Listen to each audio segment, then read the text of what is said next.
Call to order the Carroll County Commissioners meeting of May 1st, 2019. Will you join me in the pledge, please? I pledge allegiance to the flag of the United States of America and to the republic for which it stands, one nation, under God, indivisible, with liberty and justice for all.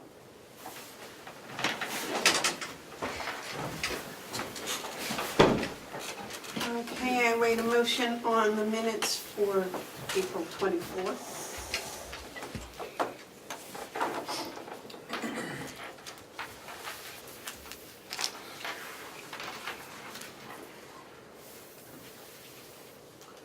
Okay, I make a motion we accept the minutes for April 24th. Second. Are there any additions or corrections? Cheryl, did you get, excuse me, Yeah. did you get my email from last night when I answered your email? Yes, Okay. I did get it. I didn't do any correcting with the folder last night. I was trying to get home by 10, but I didn't make it. Okay, So so they're not, but they you will can go in. correct them right now. I didn't put anything about that in there. Right, where are we gonna find it? Okay. On the transfers, where I refused to sign, I just wanted to put in why I wouldn't sign. Okay, where is that? I think it's on the first page.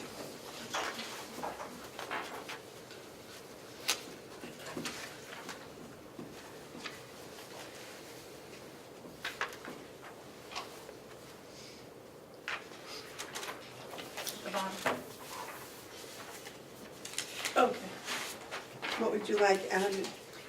That I refused to sign because there was no written request from the department head.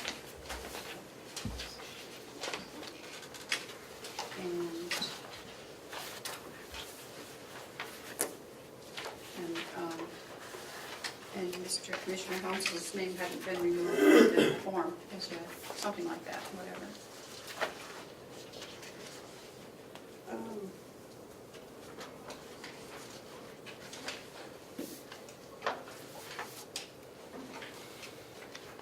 Other than that, I'm okay.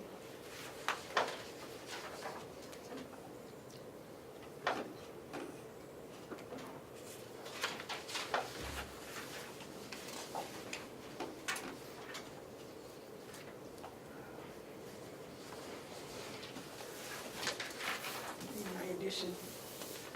Do you have any, David? Yes. Yes, I have a question. The vote was 2-1. I voted in favor. Why did you vote no? For the line item transfers? Yeah. Because there wasn't enough information as to why they were needed. Should I just? Is that, are we going to get them, We have more information today? Yes, it's in the packet. Okay. Any other additions or corrections? If not, all those in favor of accepting the minutes say aye. Aye. Today is the 1st of May. Jeez.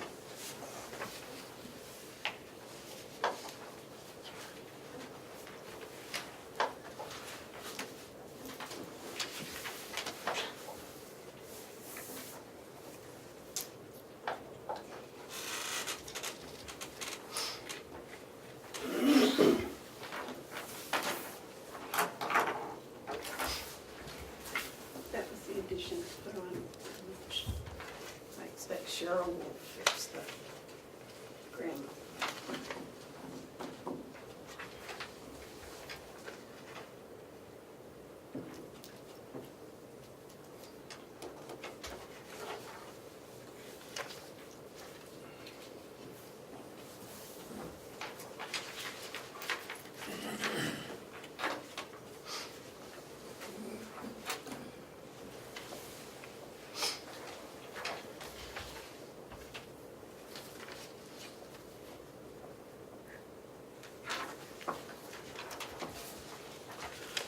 Okay. Are there any media questions? Is there any public input? Okay, the check manifest approved for the week ending 4/19/2019 was $8,932. I probably should clarify that that was one check for the electric company. Our bookkeeper was on vacation, so checks didn't get made and sent last week. Work session, the first one is the deeds. Would you like to join us, Lisa, please?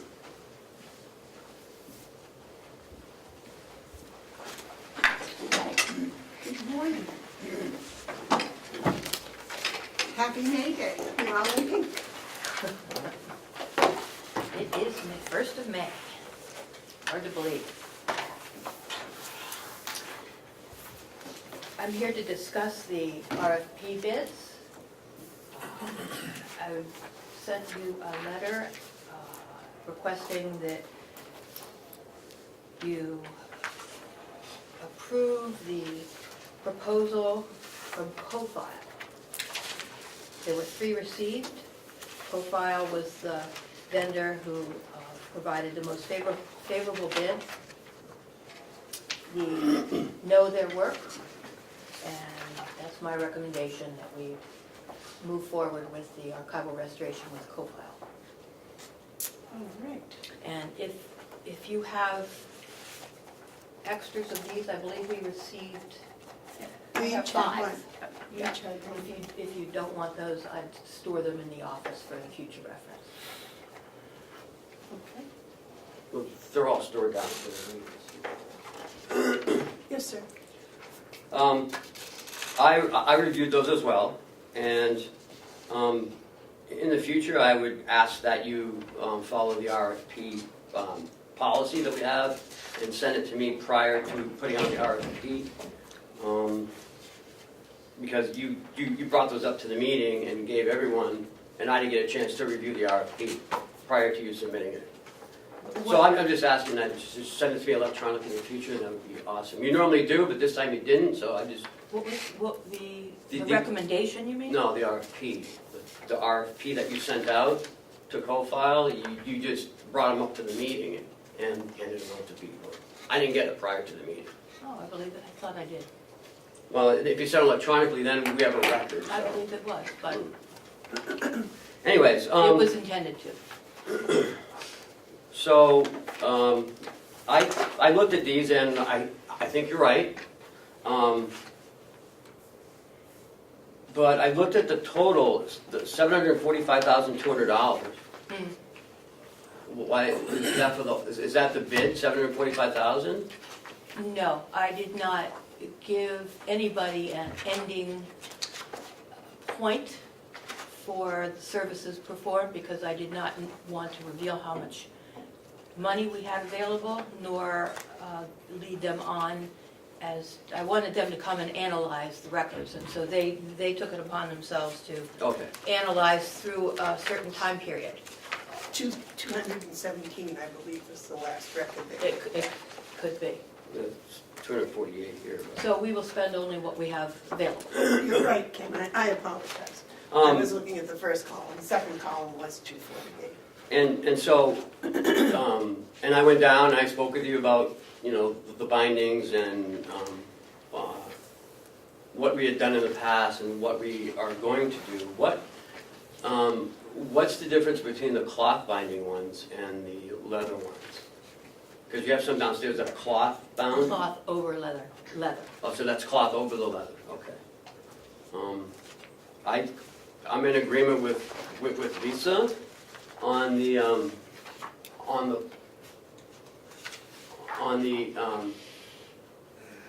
bid submittal. They were by far a lot lower than the others. So that's all I have to say. David, do you have a comment? I have several questions. Madam Registrar, since you've been here for the last 2.5 years, we've heard continually how the records are deteriorating and we need to do this, and then on and on and on. And you've even asked for a $5 million bond to get the job done early. profile is your, co-file is your suggested recommendation, and they came and looked in the books. Can you explain why they say there's only 4 or 5 bad books, and the rest of the 187 are in good condition? Those words are relative. The first 4 on that list, we've already done the first 2 books. The first 4 on that list are the worst deed books downstairs. And it's been my choice to start with the deed books rather than the plans. The plans actually are in the worst shape, and whichever adjective we use, whether it be good or, what's the adjective used there on the first few? They only have Four. 4 in Four in good. Four. That's in relation to the other deed books. Come down and take a peek at them. Why Commissioner would they Babson. say, why would they say they're good if they're not good? Well, it's a You've relative been here term. telling us they've been bad, and you want a $5 million bond to fix them before the sky falls in, and yet the book says they're good. They're not in good shape. Well, that's, okay. Ken, you had something? So I heard you say that the plans are in worse shape. Why aren't we doing the plans? Why aren't we doing the plans? Because the books have 600 deeds in each book. And the plans may have one property owner's land on the plans. The plans are next to get at. Once we do the deed books that are handwritten, that are the most ancient, then we move on to the plans that are in the worst shape. Yes, David? I have some follow-up questions. Taking a look at the RFQ, why aren't there any quantities on what they were doing? How did the people know what they were quoting on? Quantities in terms of, Books, how many books? How can this person quote on something what they don't know they're quoting on? the books are downstairs for them to come and review. Yeah, And 2 of the entities that were quoting did come and look at our records. well, why didn't we, when you go out from, why don't you put 600 books or so you know you're comparing apples to apples? Well, you could do it your way. The way I did it, Per book. it got valid quotes for more than what we needed. It's just per book. It's per book, per, Yeah, but if you're quoting on 600 books, chances are you're gonna do a different price than if you know you get a bid for 100. That's simple purchasing. these quotes, if you read all they're not set in stone, any of them. If they get one of these books to the office and find that it has more damage than what they perceived, each book will be priced out as to how much work gets done on them. It's a guesstimate. And remember 5 years ago when we started this restoration project, I had both of these vendors come in, 2 of the 3 vendors come in, and do an analysis which came up with the $5 to $6 million total cost. They looked at all the plans, they looked at all the deed books. This has been an ongoing study of what the records here need. So they've got 5 years worth of knowledge about where we stand in coming to this quote. All question, Madam Chairman. Yes. Well, if we've had 5 years' experience, when we went out for quote, why did we leave it wide open on whether it's gonna be a leather cover or a cloth cover? We didn't leave it wide open. Well, I've got it right here, it doesn't say, each one of them's come back. The one that you came back and said it was only an estimate, one of the 2, they gave us a choice of whatever we wanted to do. Co-file, their quote says that their price is inclusive, whatever we do, whichever we buy, which is fine. I just think if you go out for a quote, that you put some specifics in there. If we've had them for 5 years and they worked out fine, do you want somebody else to bid them and come in with, now, some of them are gonna have cloth covers, some of them are gonna have leather covers, or do you want them all the same? That should be in the quote, leather covers or whatever. Madam Chairman, I'll make a motion that we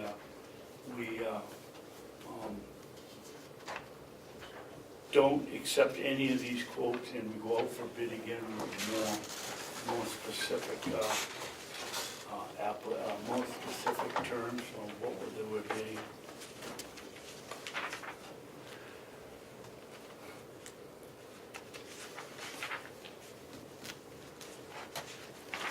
The motion's been made that we send out a new RFP. No, the motion was not to accept any of the 3 that we have and go out with a new RFQ, more specific than the one we sent out.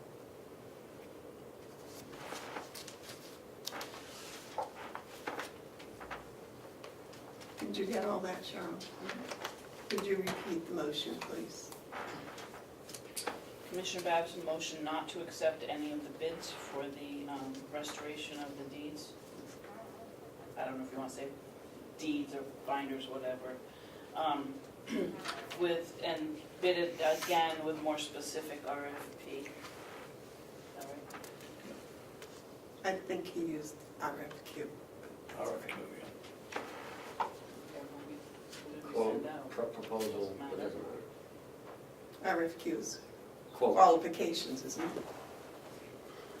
it? Is there a second?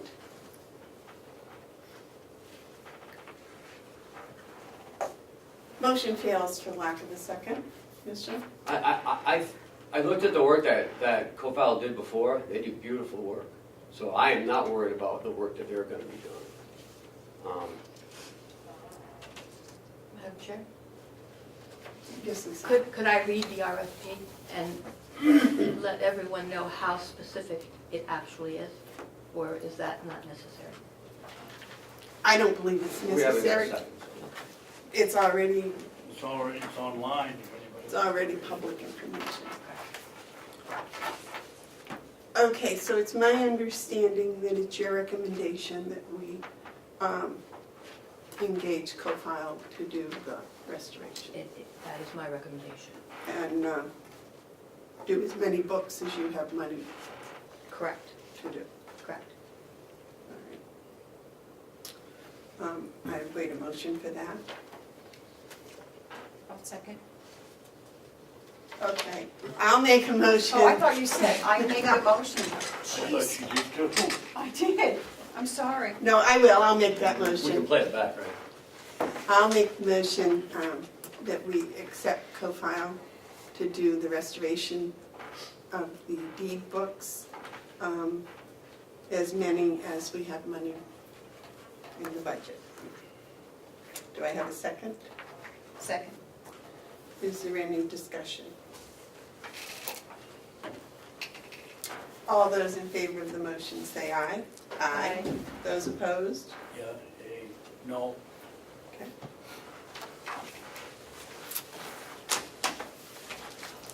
Thank you, Lisa, for all of your time and effort and work that's gone into this project. It's, Thank you. it's- I'm sorry. no, that's okay. I try not to make a motion as a chairman, but Yep. Gotcha. hiring policy, Yeah, we talked about it last week, we finalized it, and you have it before you for signature. Yes, I do.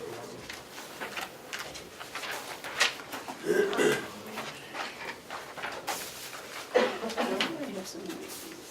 Some lines.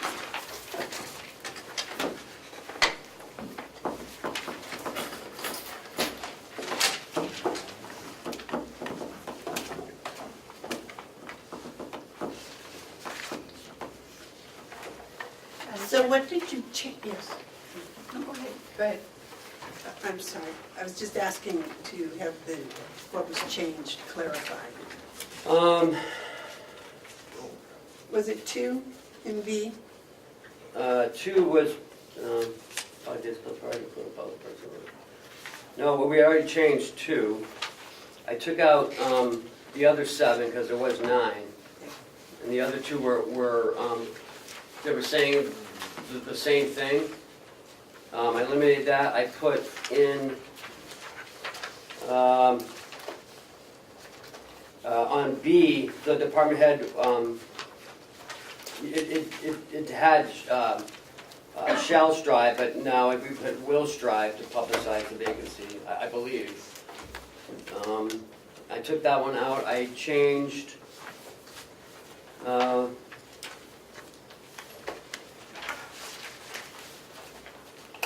I didn't bring the change one up, so.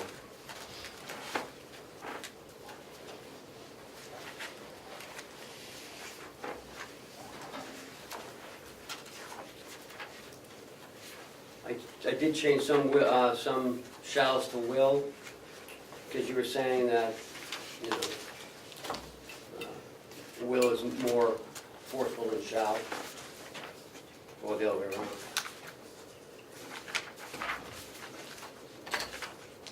Well, I was trying to find the one we were working off last week. And that was the one that David, Mark, and I signed, right? The one we were working on last week. Yeah. Okay. That's okay.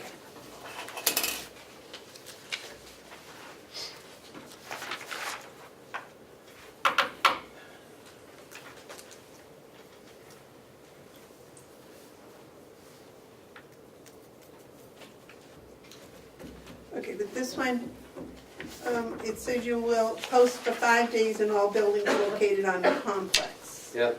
But it doesn't say how long you're going, is that prior to going public or at the same time you go public? I'd like to do it prior to going public. That way it gives us a little more time, you know, for the current employee. I think that was what you were thinking, Yes. Commissioner Babson. Okay, because this last one you did it at the same time. You publicized it on Indeed for 3 days Right. and you were doing it in the buildings for 5 days. Is But you that hadn't right? signed this yet, so. This is- Well, no, but I'm just clarifying Yeah, that's what we did, but that's not what you want to do in the future. You want to do 5 days here and then 3 days online. we don't have to do 3 days. I mean, you can do 2 days, 1 day, a week. Some of our L&A jobs are continuously on there. Some are nursing jobs.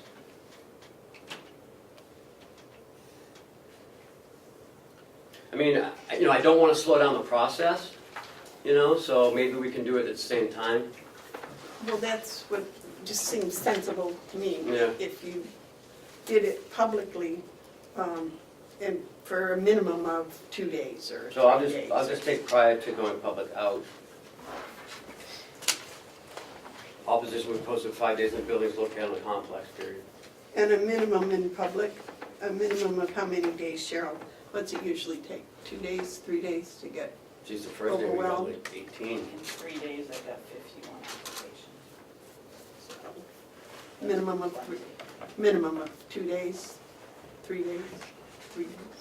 Well, I mean, you know, we want to keep costs down too, so. And I guess it all depends on the job.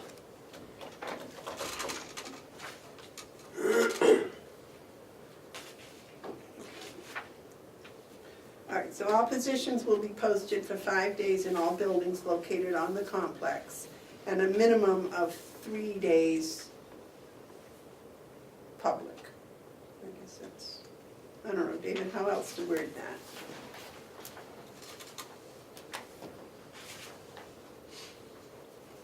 All positions will be posted for 5 days in all buildings located on the complex, and a minimum of 3 days in public, or Consecutive and concurring, 3 days in public. concurring. Is concurring, that's a word, and concurringly. A minimum of 3 days in public. And it already says up there that Indeed is the preferred method.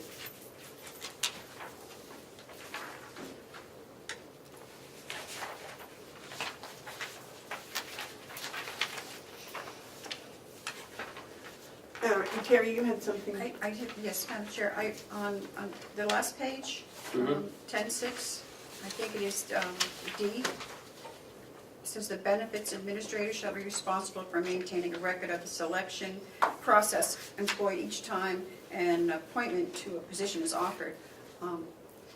Shouldn't that be HR? We don't have HR right now, So, okay. so, you know, she is HR.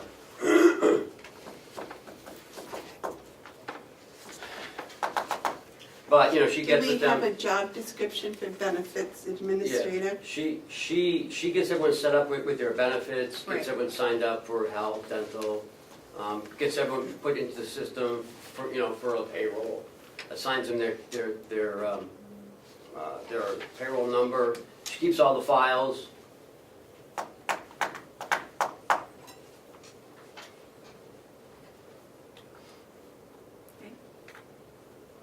That was my only. You know, because, you know, we gotta keep all those resumes and applications on file. How long do we have to keep those? All depends, we have to look in the New Hampshire statute, it's at least 3 years. David? Under B, and Indeed is the preferred method. I would rather, you know, these, so we don't change these things that often. I would like to see it read Indeed.com is currently the preferred method, so that if something comes along, a quick change, we can do it without going into a meeting and taking a month to change anything. Okay. Is that all right with you two? Yes, that's fine. Yeah, but it doesn't mean that's the one they have to use, it's just a preferred. Excuse me. It's the one we've had most luck with. Currently. Now, are these always, these jobs posted on our website? Yes. Yeah. Are the RFPs posted on the website? Mhm. I couldn't find them. Just happened to. They're under bids and RFPs.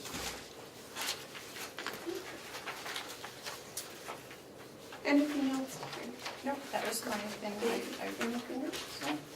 We incorporated most of my suggestions.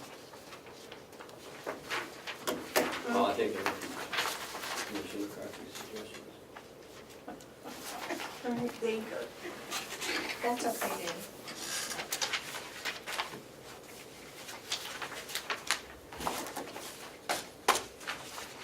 All right, so we'll do that again next week.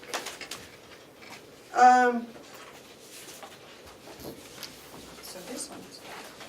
Well, it was just those, I wrote those changes on there for you to. I just got so many of them. Right. Yeah.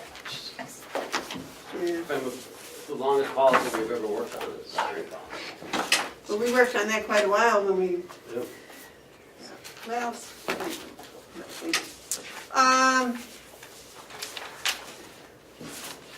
the first class of Carroll County Leadership Academy.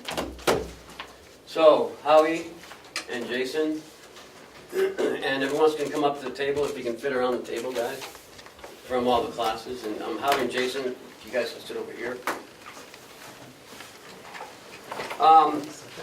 As you know, we started training for a lot of our supervisors, because we don't, a lot of times, have the ability to send them out to. We don't have Pull some chairs up. seats for everybody. Pull some chairs up there, there's one right there. Mason, don't be afraid to pull the chair up. And so it's hard to send all of our supervisors out, and, you know, they attend different trainings. This year, Howie, Jason, and I came to you and said that we wanted to do some sort of a supervisory academy, and we brought an instructor in. And we started with the nursing home and with the jail, and wanted to get all of our supervisors kind of trained in the same method, in the same way, and all get the same training at once. So we started this academy in January, and it just wrapped up last Thursday. I sent you all the participants' suggestions and some of their comments on the class. I think it was, well, I'm going to let them tell you what they think of the class. But first, I think Jason and Howie want to say a few things. Sure.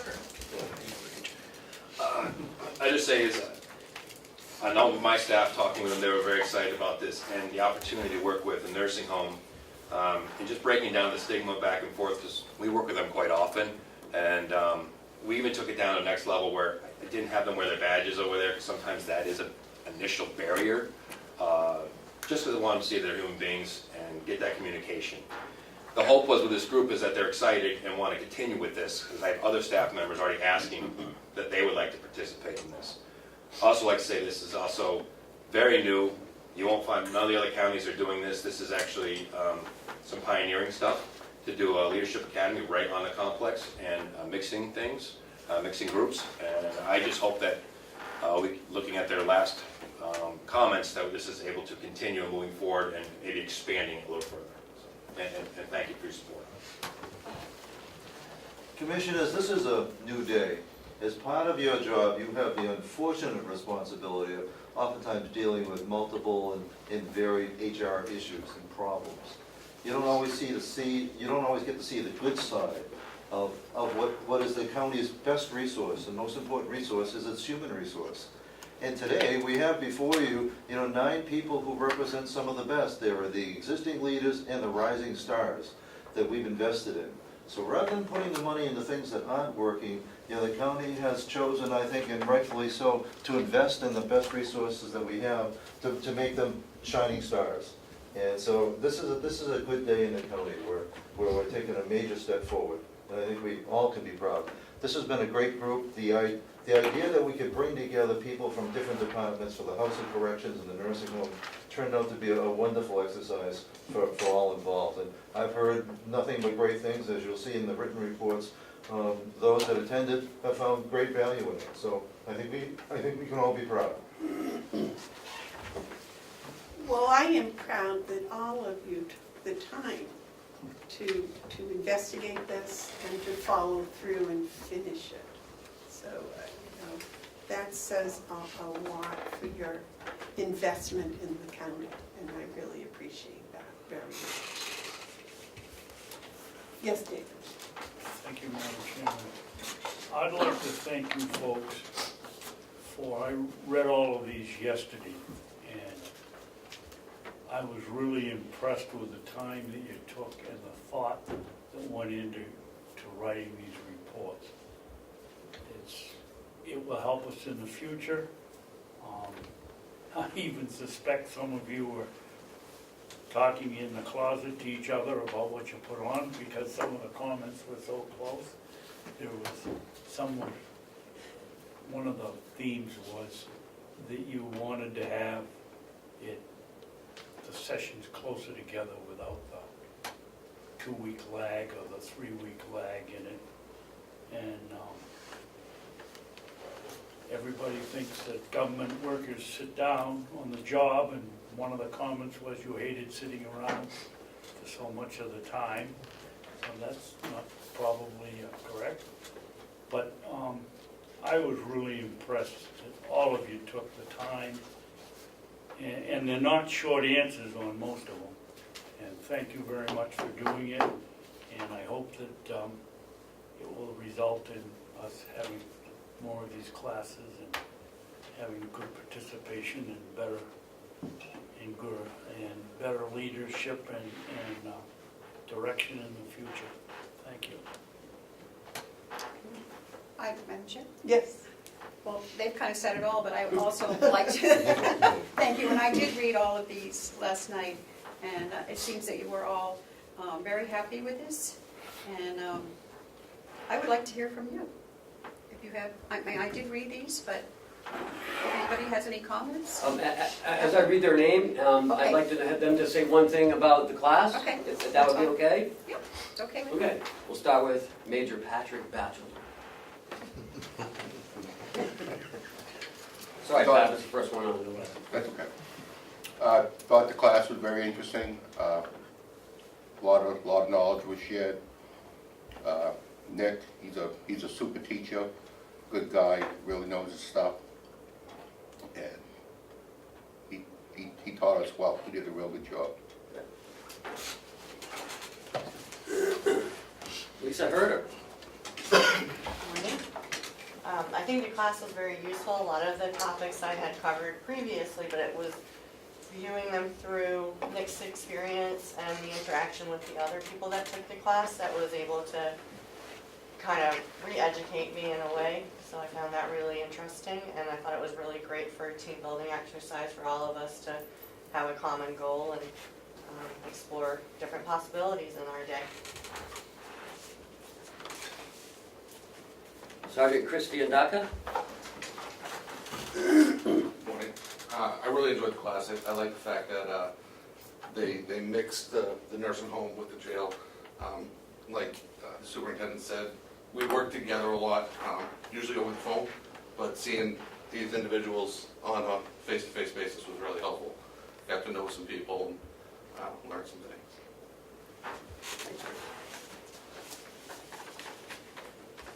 Laurel Stevens. Pretty much what everyone else has said, but I enjoyed the tips and probably reminders of how to treat people and how to make your team better. And I thank you very much for the opportunity. Lieutenant Mike Baker. I think the class, I don't know for everybody, but this one, other than other leadership classes I've taken, really focuses on the person rather than this is how to be a leader, how to be a supervisor. It really focuses on you as a person and using your skills you have and lack to be a better supervisor for everybody and learning those types of skills as well. So that's what I took away from it.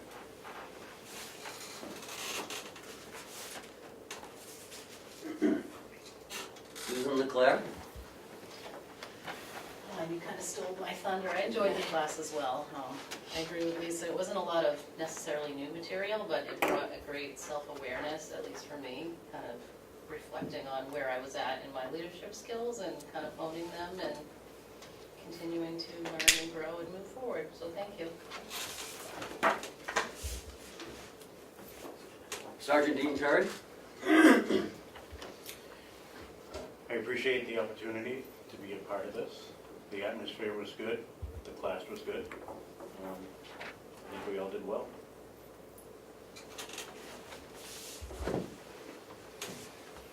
Jamie Weatherall. Well, I had never taken a leadership class before, and it really gave me some insight onto who I am and how I can be a better leader with my team and how they see things, because I can't always see other people's perspective, and it kind of opened my eyes to that, and I thank you very much. I was happy to be a part of it. Last but not least, Mason Luna. I had a lot of fun. It was nice to meet the people from the jail because I don't really see them very often, but I work with them. It was also nice to see the how different personality types work together and how to overcome the differences between them. One of the big parts of this was taking a DISC assessment, and what Nick did was the student took the DISC along with the manager, and they compared, how they reacted to their supervisor, and how their supervisor can now see them and what their DISC is. And I think it opened a lot of eyes to what your supervisor, how your supervisor sees you, and which makes a better working relationship. So yeah, So I was gonna add to that same thing about the disc, and those and all the disc, it tells you your personality type, if you're dominant or if you're a steady person, those kinds of things. And it was also with department heads as well. So the major's right underneath me. So we did my disc assessment and we met to talk about our personalities and how we interact. The lieutenant, which was good, got to meet with the sergeants and how their personalities, because they're different, and how they see each other. And I think from what I've gathered so far, what I've seen is they have a better working relationship and maybe a little less frustration with each other, understanding how each communicates on their own personal style, as the lieutenant says. So that was very eye-opening for some of them. I must say, my experience as a high school teacher taught me that if you can look at your own strengths and weaknesses, and at the same time have empathy for other people's strengths and weaknesses, it forms a bond that is very strong and lasts a long time. And in the working relationship most of you are in, you don't have time to sit down and chit-chat and have coffee with your people. It's a faster moving, and I think this leadership hopefully opened your eyes, and you'll be able to look at people differently and look at yourself differently. But at the same time, from your recommendations, I think that having it for other members of the working staff here is going to be something in the future. And having everyone coming from the same starting point, I think is very valuable. Because even whether you look at it and say, well, yeah, but I'm not going to do it just that way, I'm going to tweak it my way, well, that's fine. But at least you know where everybody started at, and that I think is good. So I think that was an excellent, and I'm so proud of all of you. So could we get a picture, Howie, of everyone? Everyone want to come up front by the commissioners, and we'll take one big picture? I don't think you have a wide angle. Oh, they can squeeze in. Shall we sit or shall we stand? Maybe you should stay sitting, because I think that'll feature the people behind you. Can you squeeze in too? And with apologies to Ed. Yeah. They're really good. What's that? Okay. Yes. Squeeze in. Get it tighter. Yeah, I want to thank you so much for the tour. That was the best tour I've ever had. Ed, I'm gonna change I told you, boss. position here. Can you get us all in? You can certainly get me because I'm the center of the lot here. Okay, now I'm gonna ask Mason to step back, Jamie a little forward, and Susan, you can sneak to your right. Major, you gotta sneak in there. I know, I wanted You gotta get in there. someplace maybe. You won't, It's too big. It's too big. okay. Pat, if you move to the back side, okay, and over a little bit. I think we're getting in there a little tighter. Okay, now I think we're getting close. Now we have to work on the smiles. Everybody smiling, happy? We'll do this some more. Smiling again, 1, 2, 3, and one more for posterity here. Is everybody smiling? Ed, is everybody smiling? Yeah. Yes. Oh. Now we are. We should take a few more. I would just like to commend all of you for, taking the time and doing it and enjoying it. That makes a difference if you enjoy it. And thanks for your support. Thank you. Well, now you can pass it on to the rest. So those in the room, just so you know, the county administrator's handing out certificates for everybody for completion of the class. So Paul's doing it's it. our appreciation. What's that? Thank you. Thank you. I'll be proud. Okay, stop right there, look this way. Oh, I need both of you to look this way. Okay. Dean?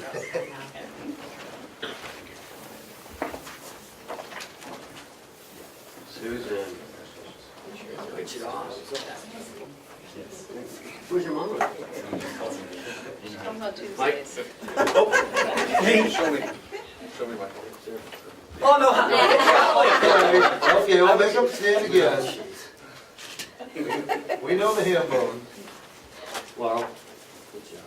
Thank you all for coming over and sharing with us this Wait, and the morning. Chris? Thank you. Look at everybody running And of back to course. work. Did you get a blanket? Why don't they stay so we can give them a standing ovation? I know, they've all left and run off to go to work. God, they were so excited about it. Well, at first they weren't excited about the class. No, they weren't.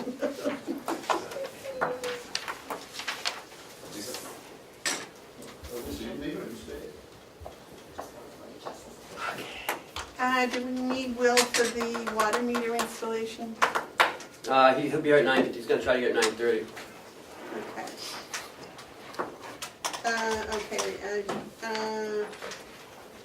Okay, line item transfers, Howie, you want to come and join us, please? I would be glad. Okay, that's the one on the bottom here.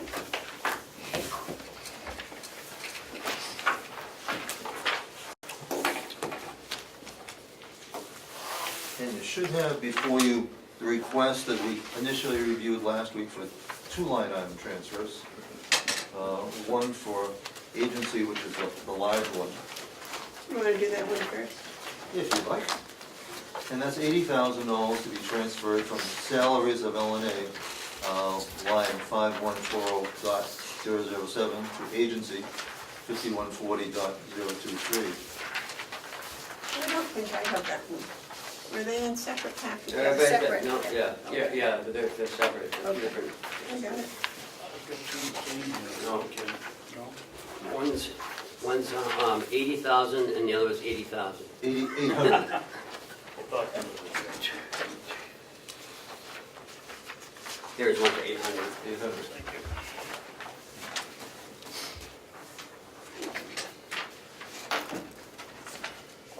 You know, if we jump to the good news side of things, the reason, of course, for the need for the transfer has been the high utilization of agency staff, which at its peak in February, March, totaled 6 travelers. By the end of May, we'll be down to 2 travelers, and we are well on our way with our goal of being down to 0 travelers, certainly by the end of the year. So we're trending very favorably.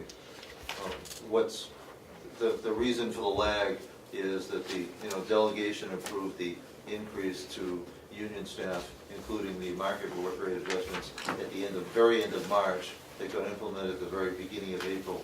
So we're just now seeing the effects of our ability to hire in the positions that we have been using for agency. Okay, now, I have a question. You answered part of it, I think. In January, we had just 6 travelers, We had and that is what this is all about, is 6. correct, and it also includes some per diem, some one-up. We still ended up filling sick calls with people that came in for just 1 shift. But Is that the temporary service? it's a mixture of both, because the same provider, MAS, and for one example, provides both. The 13-week travelers at a reduced rate, but also the Saturday night nurse for 1 night when we're in a jam. So it's a combination of both. How can we tell the difference in the billing here? Not easily from the ACS reports. That would be actually You get to look at the invoice. the invoice details. Right. Okay, because that's what I was trying to figure out, and I couldn't kind of get There's any head no and way to- tail out of it, so. Given that it's the same provider for both, it can all be on the same invoice. But the 80% factor is for the travelers, which is favorable. Travelers cost us about 2 times hourly, while the per diems, the daily, cost about 3 times. So it's a significant savings, but it's still additional cost. All right, and now that we have our own per diems with an increased rate, those aren't the ones that are here, right? No, we have 1 or 2 nurse per diems, but they're not utilized regularly. We have a number of LNA per diems. Our LNA per diems are now paid less than our regularly scheduled, and so we've had the desirable effect of people moving from per diem to regularly scheduled, which is better all around. Then we can plan ahead. So that's worked out well. But our regular per diem LNAs, are not on this list. They're not at all. No, they're overtime. That- No, that's- they're all in salary line. Okay. That was my question. Correct. All right, so you had 6 of the travelers and down to 2. We will be by the end of this month, we'll be down to 2. We still have some contracts, some of those 13-week contracts that'll be wrapping up that will not be renewed. In fact, I have for you here one LPN hire today, and we've also have another LPN hire that'll be coming to you next week as well. So we've been doing very well with the hiring. So by the end of May, you'll be down to 2. Correct.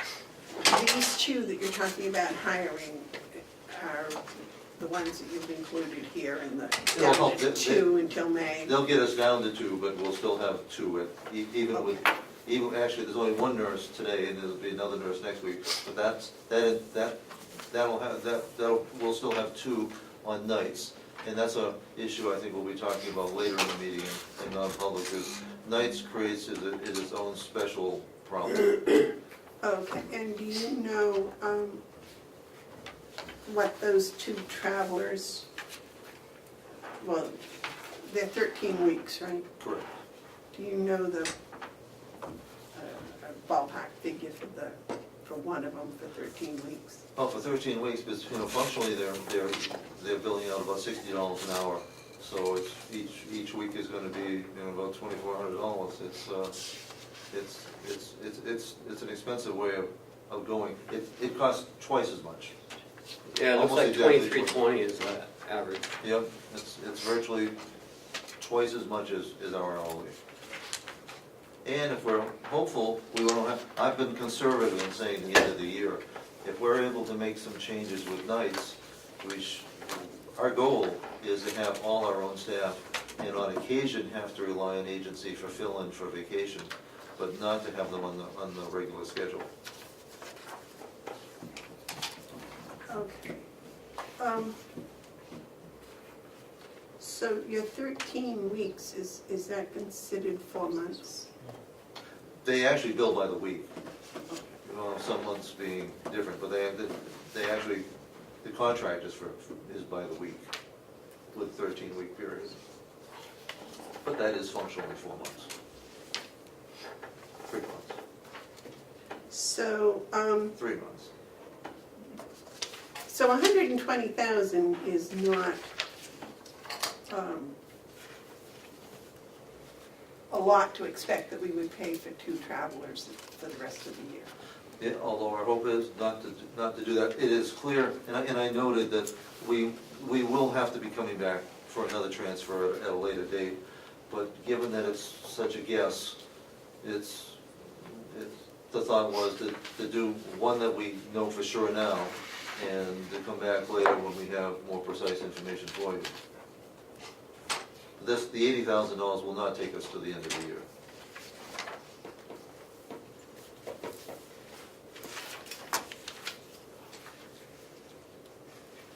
Right, so Ken, what is the rationale in not asking for 120,000 now?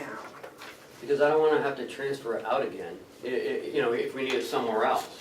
You know what I mean? Then we'll transfer it into here, and if we don't use it, and say there's 50,000 left, we're gonna have to transfer it out into something else, if we need to transfer it. Well, we're gonna have to transfer something in before the end of the year anyway. Maybe, I don't know. Well, Howard just said that's a definite. Well, it's probable, now if we're real lucky, depending what happens later in this meeting, if we can resolve our nighttime staffing issue, we won't have, the $80,000 might actually do it. Because 11 to 7, that's where all these people are. The 2 openings that we cannot guarantee being filled by the end of May are on nights. So, and this is just a guess, just like all of our employment lines are a guess. We don't know who's gonna get hurt, who's gonna call out, we just don't know. And this is our best guess, is this 80,000. If we have to transfer more, then we have to, but I'd rather be cautious than be, dump it all in there and then, well, now we gotta transfer it from from a line we've already transferred into, now we're transferring it out again. And we did that last year. I mean, Yeah, I know, over in, it's like, but that's why I don't want to do it this year. You know, I don't want to transfer out of lines that we've transferred into. That doesn't make sense. well, transferring 4 or 5 times into a line doesn't make sense either. That's my thing, and you know, it's, But rationally, I would think 120,000 would be a rational estimate. In 2 months, we'll have a clear idea that we can actually be predictive with. Right now, it would be a guess. The 120 might be way more than enough, it might be exactly right. But without being able to resolve these last 2 at this point, it would be still a guess. because Howie's right, if we can fill those, I don't know if we can fill them or not. I mean, we've been really successful, this, you know, the market adjustments are, you know, are working, but I don't know, you know, budgeting is just a guesstimate, it's not actual. I know, but I'd rather have enough in there Okay, well, to be safe if you want to transfer 120, we can do it. than but- not, you know, and that's my rationale about, let's look at the numbers and let's, you know, let's do some, you know, statistical analysis here and see. And yes, it would be wonderful if we had a flood of people come in and go to work and we didn't ever have to hire another agency again. But I've looked at, historically, the commissioners have said that, do not hire any agency. Yeah, well, you can't do that. Well, no, historically they did, and what happened was, of course, they were short-staffed and they eventually had to rescind that. But, How about 100,000, that way, sounds like budget time. I don't know, what do you two think? I think that we should do the 80,000, I wouldn't do the 120, because if by some chance we end up with not needing it, we're gonna have to go back and chip away. If we need $1,000 here for one department or another, and it's gonna come out, we're gonna have more transfers than if we just do the two, do one now and one later. Karen? I don't have a problem with staying with the 80 or going to 100. I think 120 might be too much, but I mean, if Howie is okay with the 80? If this were November, we'd have a real problem, but we know the 80 won't be enough, but we don't know exactly how much more than that we're gonna need. So I just we didn't want to be greedy and asking for more than what we could really defend at present. But it does mean coming back to you in, you know, July or August with a definite number that should carry us to the end of the year.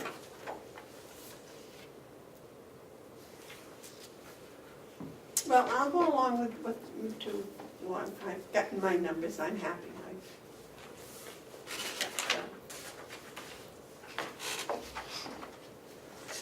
David, do you want to make the motion?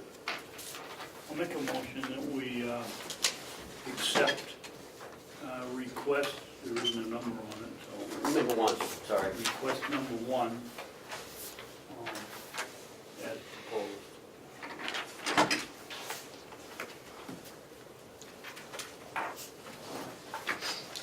I'll second. Is there any more discussion?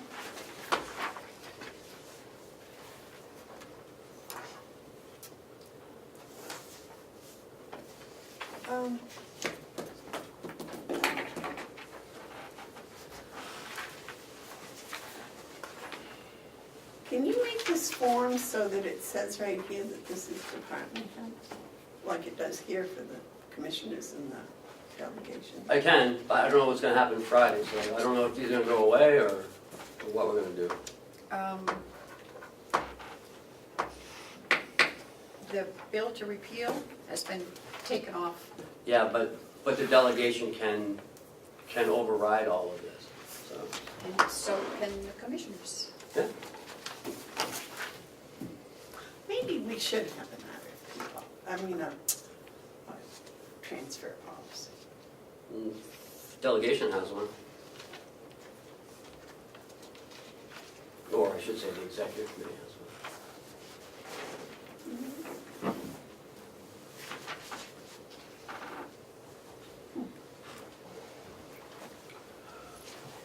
one.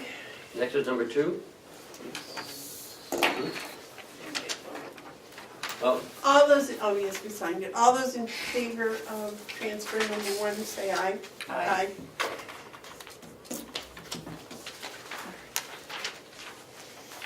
number 2. Number 2 is significantly easier. It's not $80,000, it's $800. And that's our request to transfer from MVC administration salaries, 5100.009, to MVC administrative overtime, 5100.005. The overtime account administration is actually only serves 3 purposes for the receptionist. You know, you'd be surprised at the number of times when, just when Sasha's packing up, that's when somebody arrives, that's when the call comes and something happens. And so it's not unusual for her on a Friday to end up incurring, 15 minutes of overtime. Same thing happens with Seth, who's our financial assistant, so our accounts payable person. If he gets caught at the last minute on a Friday, there'll be incremental. That isn't where the $800 came from, though. That's an incidental portion of the request. It really came about because of our need to be able to put through HR to put together all the paperwork for the union staff increase, union and non-union staff increases.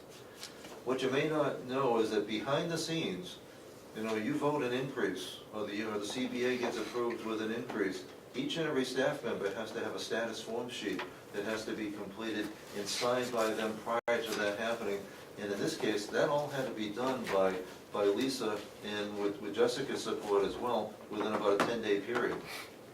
And there was no way to do all of that without incurring overtime. So the vast majority of that is for Lisa Herder in order to be able to implement the pay increase. Otherwise, in the normal course of events, she juggles her time so as not, even if she ends up staying late to solve a problem on one day, balances her time with other time off. But there was no opportunity to do that with the pay increase. And we don't anticipate any more pay increases this year. I think we are through. David, you had a comment? I got a question for Howie. Howie, give us a quick rundown on what happens when a person comes in and he's gonna have a pay rate change. I mean, why does it take 2 weeks to change? Don't they just go from $11.50 an hour to $13.50 an hour and sign the paper? I can't imagine anybody's turning down a pay raise. No, in the old days, there was no paper to be had when there was it was just implemented, and people were grateful they saw it in their check. Department of Labor is very insistent that if you change someone's pay for any reason, up or down, or any other change, that they sign an acknowledgement of that prior to it taking effect. And that also has to, so there's and rightfully so. So there can't be any question of what was done and why. Of course, there always is a question of what is done and why, and that's part of what takes Lisa's time, partly in terms of tracking people down, and then making the explanations for why it's this much and not so much. The pay changes this past time were reasonably complicated because they included, for some staff, a market rate adjustment. So some staff who have been here 3 years got one increase, some staff who have been here 1 year, a different increase, and those that were 5 and more, a different increase as well. And that created a bit of, while it was organized, it created some confusion on staff members' part because, well, staff aren't supposed to talk about their pay rates. One talks to the other, and why did one get, a 40-cent raise and the other get a 55-cent raise? Well, that raised questions that Lisa and to some extent Jessica had to address as well. So this was actually pretty complicated. But the Department of Labor gives us no choice in that. Are all our employees connected with email? No. In fact, all supervisors are, and many others, but they don't always have access to computers. So even some that have, do not. So how we actually communicate with, say, our LNAs we actually go through our clinical software, Point Click Care. There's a section where they see notes. So typically, when I'm doing an all-staff notification, I send all staff out to all web email, and everybody else has Point Click Care, and we double up that way, and along with postings and the like. The one issue that we have with communication is that sometimes we're not able, we have to be careful about what we say to union members about collective bargaining agreement concepts, because that should actually only be coming from the union itself to union members. And sometimes we don't always know what they've been told, or if they've been told, or when they've been told. And that's sometimes a challenge.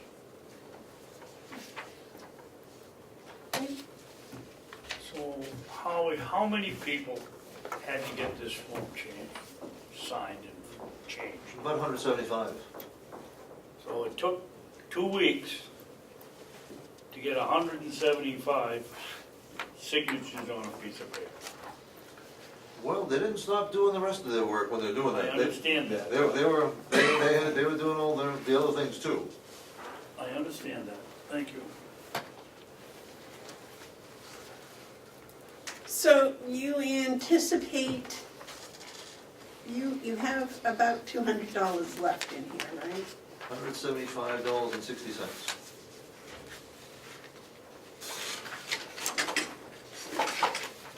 And for this one, we anticipate that the transfer will carry us to the end of the year.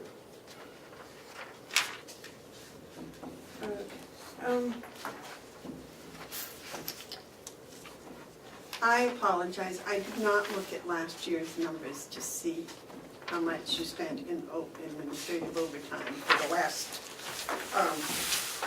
8 months of the year. Yeah. Let's see if I can get that figure for you. Last year, actual dollars were $864.46. So we budgeted less this year than we did last year. Didn't you budget 800 for this year? We did. We budgeted less than, we spent more money last year than we budgeted for this year. By $64. $64.46. And we have open enrollment coming up in May. So that'll take some time. Chasing people down for their health insurance forms, dental forms. All right, so then it would make sense that the 800 would be more than enough for the rest of the year. Should be enough. So we're I going don't to think do, it's gonna be much, I'm not sure there's gonna be more than enough, but it should be adequate. That's the plan. Ken's right, because the next blip that comes up, open enrollment, is a lot of. you did that last year, though. You had open enrollment. Not so much because Lisa was new. So we didn't have like a big thing. Jessica did most of it because Lisa had just come on.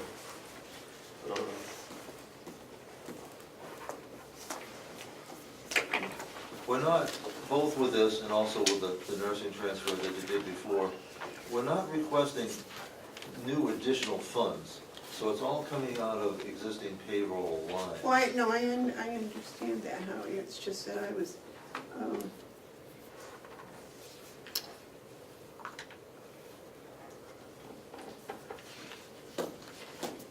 I would expect that you will spend another $600, but if you want 800, the $200 cushion is a little different than the $40,000 cushion in the other.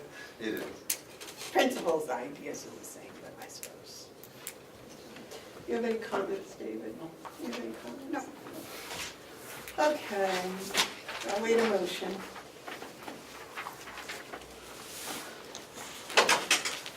I'll make the motion to approve the transfer from line item 5100-009 for $800 to the line item number 5100-005.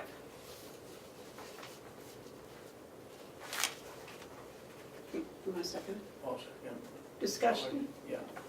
Terry, what, you're new, so you don't know what we've just done is, in the past, it's just make a motion to approve the request transfer number, whatever it is on the top of your sheet. Well, she doesn't have one. There is none. Mine says two. Well, he I just just put it wrote on it there. Oh, okay. But we have also done the money values, Jim, for those that are watching. Yep, I think we should do the money values for those who are watching. She has to put it all in the minutes if you put in all the money.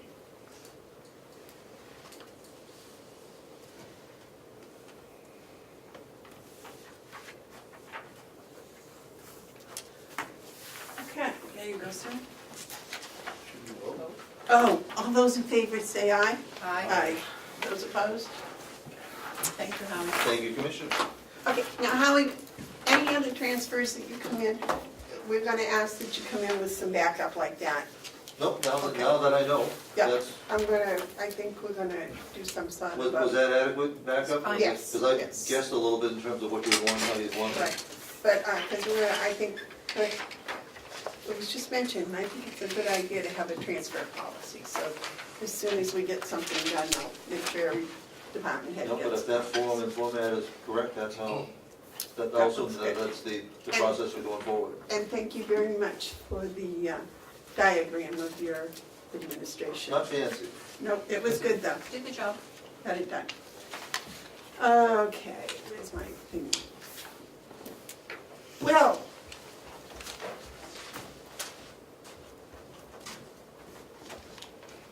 Good morning. Morning.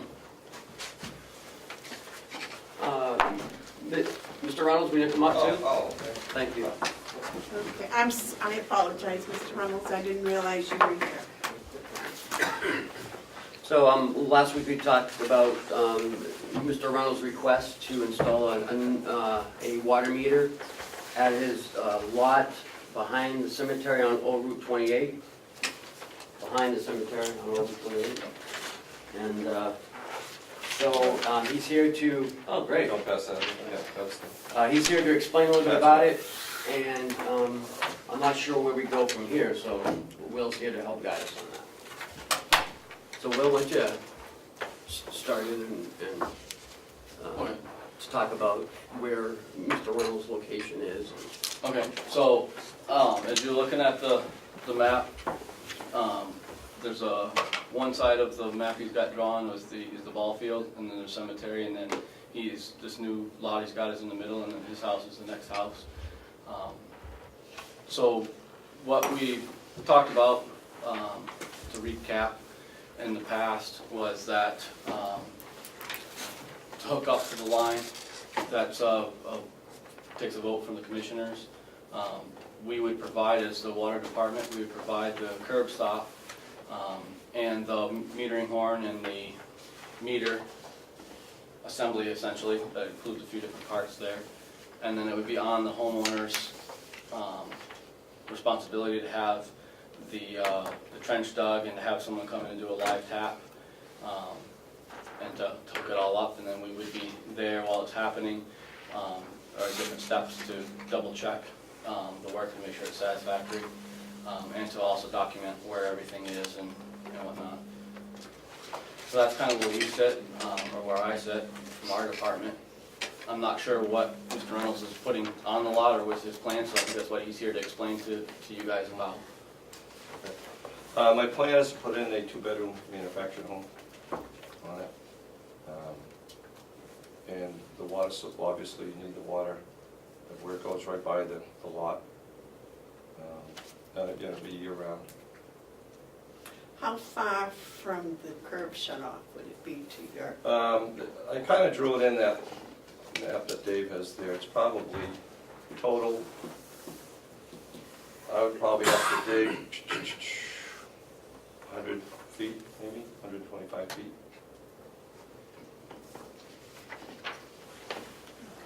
Right in behind the cemetery, it comes right in. And then our people go to his property to check the meter, right?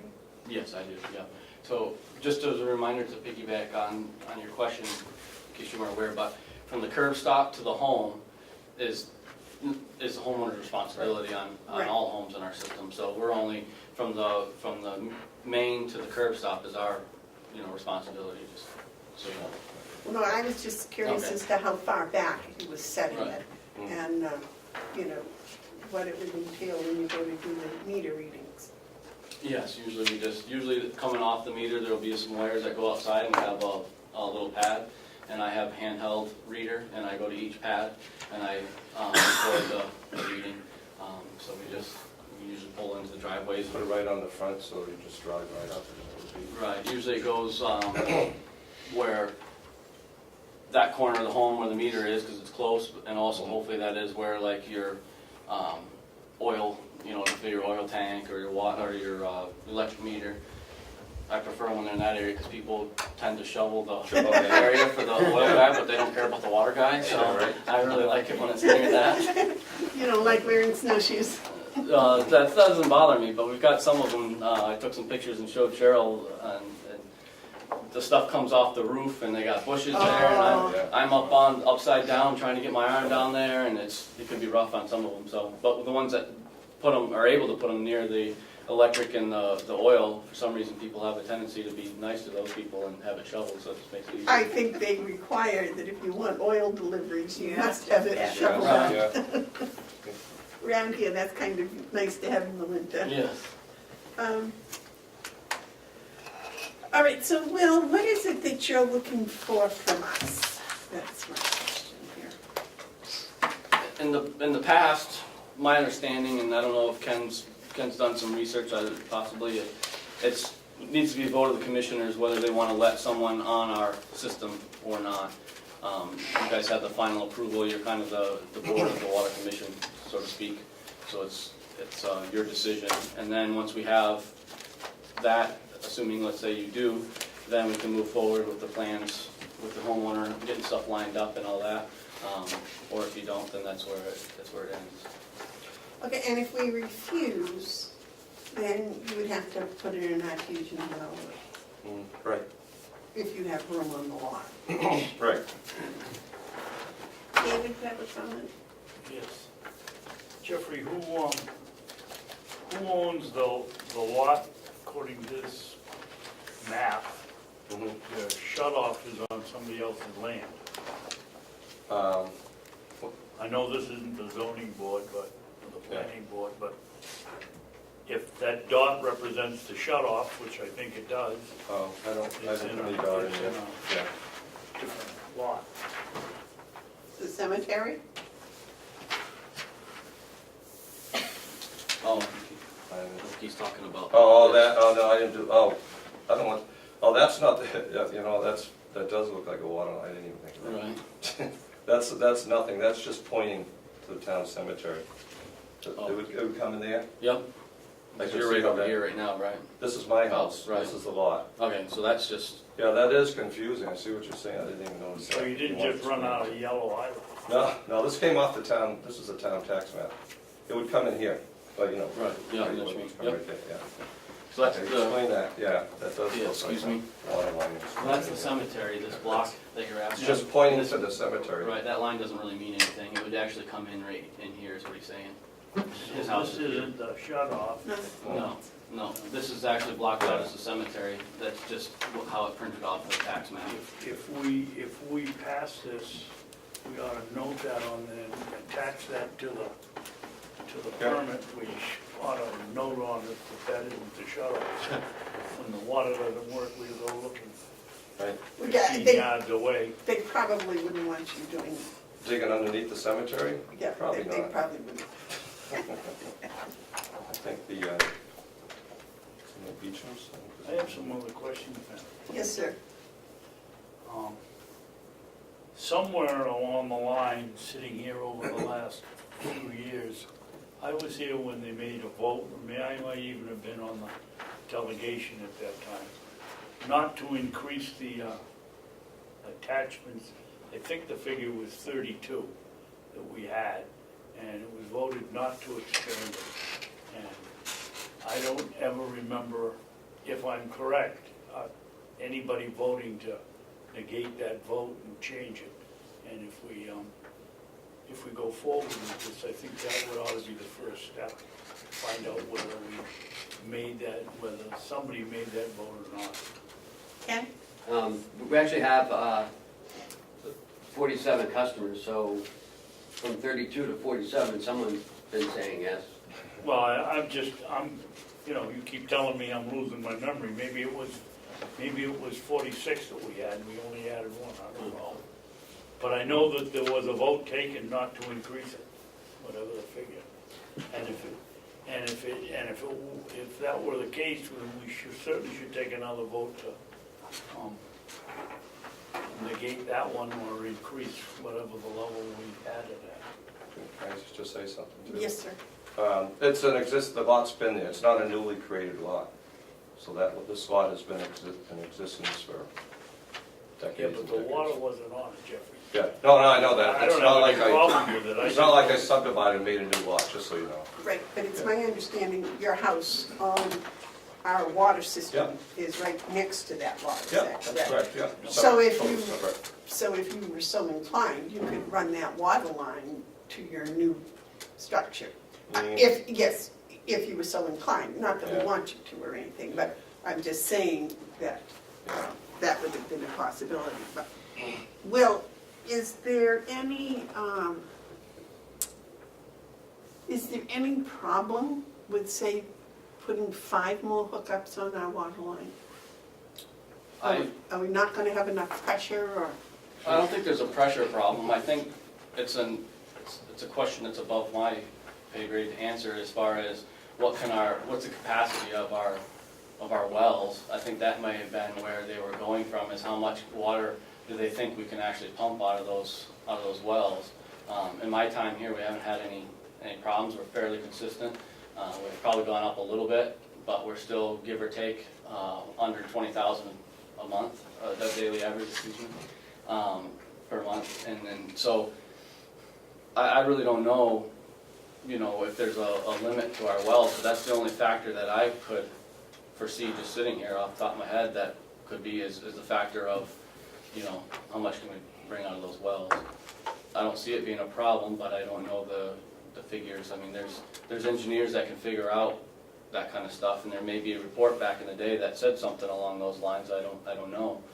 I'm just not aware of one. That's the only factor I can see that, as far as us buying the meter and that kind of stuff, and him putting it in, and me reading an extra meter, I mean, those are minimal things, I think, but.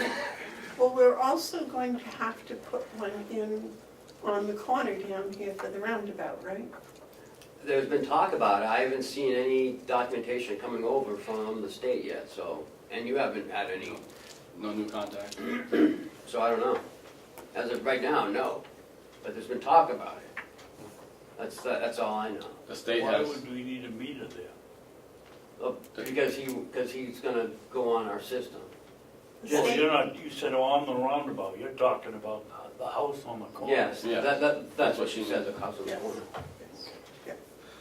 There has been, I know a couple of contractors that have contacted me that were asked to give estimates to put it in because the gentleman needed to give estimates to the state. So that's the only, like Ken said, we haven't had anything from the state saying, yes, they're doing it, but there's been some questions about it. So we assume that it's possibly coming down the pipe. 2 days before they'll come.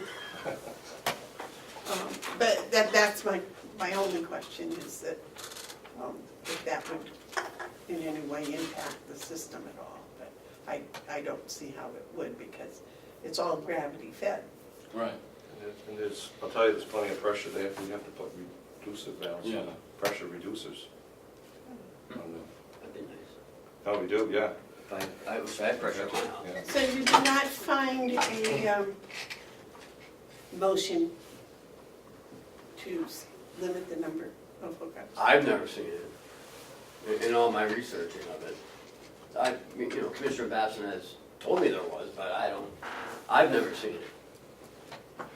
Well, we can't rescind something if we don't know what it 2001. is. The old system. That's what we replaced it. On the other hand, I don't think we can put one in if the delegation or the commission has voted not to do it, so. Sure you can. That was then. You can make a motion to add this one in. Yes, Quick, Jeff just made a good suggestion or possibility. I don't, it was before my time, but I have heard what Commissioner Babson was talking about. But this system was all upgraded in 2001. Is it possible that vote was prior to 2001 when we were on the old system that wasn't as in good a shape? I have no idea. I would guess it was before, but. Right. where were you on the delegation? 1996 to 2006, and then 2010, 2012. Well, that's not helpful, as to whether it was before the upgrade or not. When are you having your basement and stuff put in? Well, it's a slab, it's a manufactured home, so I have the septic design going in next week, so the plan is the summer, over the summer. Okay. Because I was wondering if we had time to go back through and see if we Yeah, could I mean, find you out do. when that was. You do. Because I would really like to, if it was in place and there was a reason for it, I'd like to know what the reason was. And it may be, as Will said, they hadn't upgraded the system yet. Oh, it was a bad system, as you well know. that. Right. I personally have no objections. I can't, unless, they had some sort of a report that said, no, you must limit the number. I can't imagine 2 more people on the line is going to have that much effect on it. You know, especially when they shut the highway barn down. They reopened it, didn't they? Yeah. No, they're not, nobody there. There's not 8 or 9 of them there every day. No, So just, they're not using the water that they. But the water's back on. Yeah, but they're not using the volume that they were using. So I I don't gotta have research any all this. objection to it, as long as we're not overriding some decision that was previously made. I don't have an objection.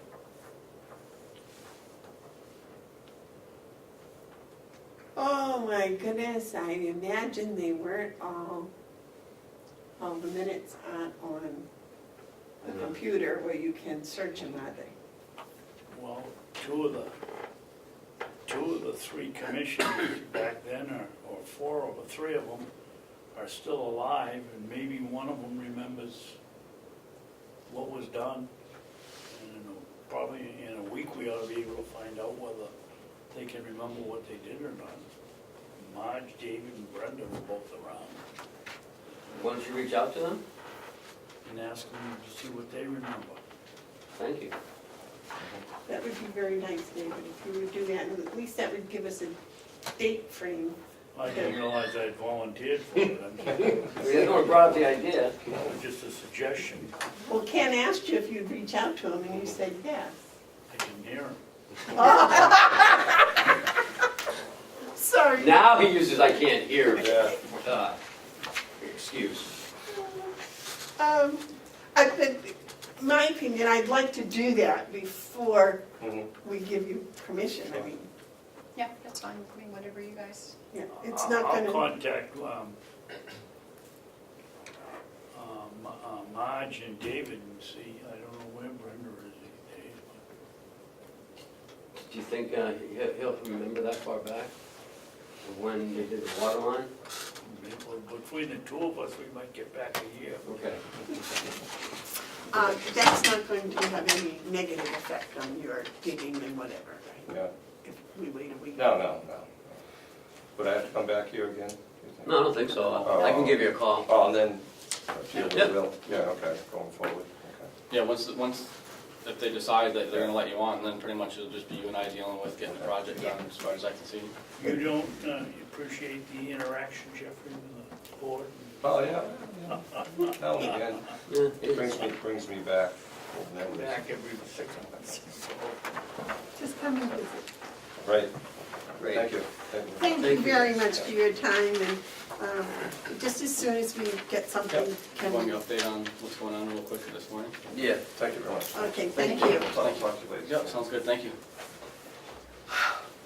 You broke the water line. No, I didn't break it. But, good, I actually have good news to Oh, report. good. So, Saturday, I got a call from the dispatch that we had a water leak reported down at the mattress factory. On my way here, I was able to get a hold of Mark. He went up and investigated it, took some pictures and sent them to me. Basically, it's a curb stop, and the water was leaking up the curb stop and coming out. We've had that problem here on the complex a few years ago. What happens is you have, I meant to bring in a couple pieces to do a show and tell, but I forgot I'm in a different truck. You have a pipe that goes down on top of a valve, and the valve has a small piece of rod coming up in the center of this pipe. So when you stick your wrench in there, you're grabbing that rod and you're turning it to turn the valve on and off. The water's coming up through the pipe. Last time we had that, you have your main line, you have a little copper line coming off that goes into this valve, and everything is built up above it. That copper line got damaged when we had one here, so it looked like the same symptoms. So we had where it's located down there, it's very wet, it's very deep. We don't have the capabilities of digging that, so I had to hire a local person to come down to dig that. He's down there right now. They're just finishing up the job, as a matter of fact. They dug down in there, got by hand. What had happened is that pipe that I was explaining to you that comes up, appears it kept getting run over, possibly hit by a plow, whatever, and the pipe bent like this. Well, as it got bent and turned around, things like this, it moved that inner rod that's inside there, and it just opened that valve a little bit. So when we dug in there, we didn't have to replace the valve, it was just shooting out the valve. Jeff put a wrench on it and shut the valve right off. And so the leak was done. That's all it was, is that pipe bent enough to make the rod move, which opened up the valve. So we just shut the valve off, we took the pipe off, we took the rod off, and we have it, and we're buried it. They're backfilling it as I came up here. And we're going to take measurements of where it is and document it in our system, so that way if someone buys that place in the future or whatever, and they would like a water shut-off put in there, water, and we can put a curb stop in there and hook right into that without having to shut off the main water. Because currently they're not on the water system. It's Right. just a bypass. So I think when they put the system in, a lot of the homes that the pipe runs by, they put curb stops in so that homes could be hooked up if they chose to. But there's several that aren't hooked up throughout our system, and this happens to be one of them. But that curb stop just worked its way up through the ground over the years, I guess, and probably got whacked a few times, and it turned that valve on a little bit, and that's all it was taking to leak by. So is that curb stop still there, or did you drop it? We took it all out. Oh, good. Yep, took the rod out, took the curb stop out. So we don't have to worry about that again? Yep, there's just a valve about 6-8 feet down on the ground, and it's turned off. We backfilled it with sand, we put some caution tape over top of it, and then they're backfilling it, and now they're getting some, when I was coming up here, they're getting some gravel to pack it, and we should be all set. There's nothing we can tell until we dig down that was that simple. But I had bought a new valve and everything because we thought something would be broken and I had to put a new valve on there, but that's all it was just, at this point that we could see, it was on, so we turned that off and we were good. But you're gonna need that new valve maybe in the future. Correct. I bought the curb stop and the valve and everything, so if this one or the other one, I mean, we got one set in stock anyways. Good job. Well, why could you put a sleeve around that and have the rod a foot below the surface rather than 8 feet, so you don't have to dig? That pipe essentially is like a sleeve, and the rod sticks up through it.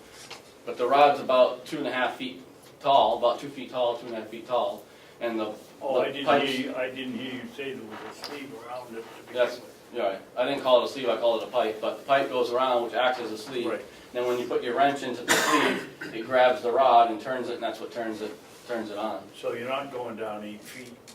You're going down 8 feet now to change it, but if it happens again and somebody wants to hook it up, it's only a couple of feet down. No, it's still 8 feet down, because at the bottom of that rod is where the valve is. Yeah. We took the pipe, or the sleeve as you call it, and the rod off, and we just have the valve down there. The valve's only this tall. It's down there about 6-8 feet. And that's how we left it. So that way nothing, frost can't keep moving that and possibly turn that on or can't get whacked. That's why we eliminated it. Which And you the water have to, stays below freezing. if they want to hook on, you have to dig down to that valve anyways to hook them in, and that's at the same time as when you put a new one. Okay. Yeah, you can't, just putting that on, it doesn't allow them to all of a sudden hook up, you still have to dig one way or the other. Great, thanks, Will, and I'm glad it turned out just to be that. Right, still got, I don't know what the bill will be yet, but, you know, we can't have water leaking down there, going down the side of County Farm Road, so, we'll get that bill, but, it was nice that it was just, you know, that was that simple of a fix, really. It wasn't something much bigger, yeah. Right. All right. Thank you. Thank you. Thank you very much, Will. Guys have a good day.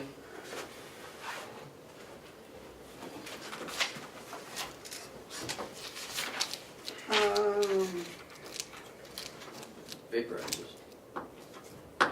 Wow, yes, I guess we are there, aren't we? Bob, would you like to join us? Please? Good morning. Good morning. I have a proposal from Eastern Propane, you have that? Yes. To replace the two vaporizers on, the remaining two vaporizers on our propane system out back. How many are there? 3. If you remember last year, we had to have one done at the end of the season on an emergency basis. And we were told that they're at the end of their useful life, and the vaporizers are something that we want to catch before they blow up. So I put it in the budget. And the price that they gave us is under budget, and it's less per unit than they did ours on an emergency basis last year, so I think this is a good price. I'm going to ask that you waive the bid process because this is an Eastern Propane item. No one else can work on it. No one else can change the vaporizers. It's a proprietary system. David? I'll make a motion, we, what's the verbiage I'm looking for? Not bid, make it a single. Sole source? We sole source the vaporizers to, not to exceed $17,500 for 2 to Eastern Propane. And when it's seconded, I'll discuss it. I'll second it, but don't we have to give reasons? The reasons that you just That quoted? is the reason, yeah, the sole source, But does that have to go into the, into the motion and the minutes. yeah. David? Eastern Propane, number one, owns the equipment out there. And the day the vaporizer went out there, they had a crew that they put on standby just to come here to service our account. I didn't even want to be in the cage. It looked like the Olympic torch. And they've done such a good job. The service is excellent. We pay for it, but we count on we can count on them to come fix it if we have a problem. And I don't see, we may save a couple of $100 or $1,000, but with our relationship with them, it isn't worth it. So I think we should sole source it. Yes, sir. We have no choice. I mean, we have to use Eastern. They're the ones who are going to work on the vaporizers. So we're really stuck with this. I don't remember that, Ken. Yeah, they own You it. said it. They own it. It's in the contract that we pay for the maintenance, and any repairs that are done, we're responsible for paying for. Even though that they own it, it's their equipment, but it's our equipment. Yeah. And also there's something with the meters that we had to pay last year. Was it last year or the year before? They did some testing up to the meters. Yes. And we had to pay for that too last year. Yeah, we don't have a choice. We can't get a generic brand and just throw it in there, because it's their system, it's not our tank, it's their tank. And we chose them, we chose Eastern for all the reasons that you just Well, discussed. and that is a reason, they own the tank and the equipment, nothing much we can do. Well, that's what I thought should be in the original motion that you made. That we were going to just accept this because we had the contract with Eastern, that we were going to use them to repair. Is that sufficient? Sure. Did you get that? No, I didn't. I got it. know where you're going with that. Sole source vaporizers because of their contracted system, and Eastern owns it. Okay.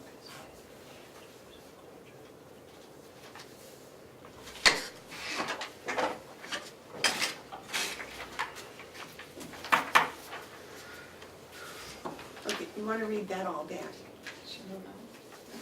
Commissioner Babson motion to approve the Eastern Propane, I don't know what you want. Proposal. Proposal for not to exceed $17,500 as a sole source for the vaporizers because it's a contracted system with Eastern. Okay, all those in favor say yes. Can we put in there not to exceed 17.5 for the vaporizer and installation?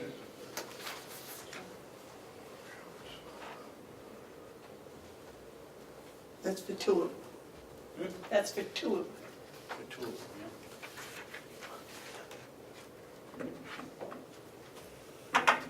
All those in favor say aye. yeah. Aye. Aye.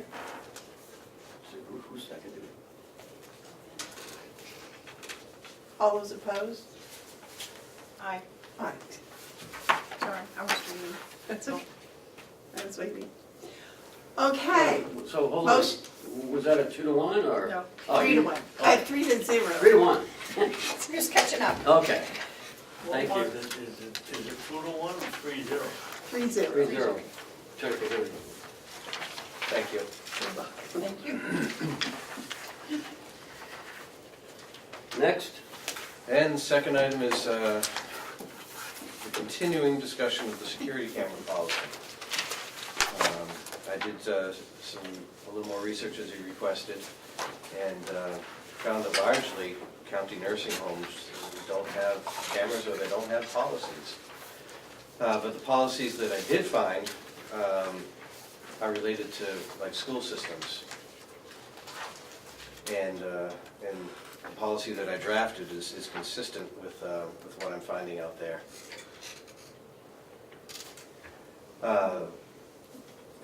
I took it a step further, and you had a particular concern Yes. about employees. So I created a form that requires specific permission to conduct an investigation. So even though that we have very few people that have access to the camera system, if an investigation is going to be started and you're going to start looking at recorded video, that it has to be approved either by Ken in regards to the administration building or the nursing home, or Howie, Howie's gone, or Howie for the nursing home.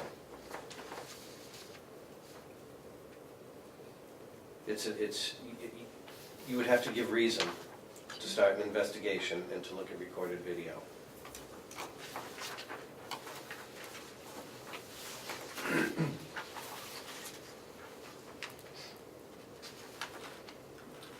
Yes, but who's giving the reason?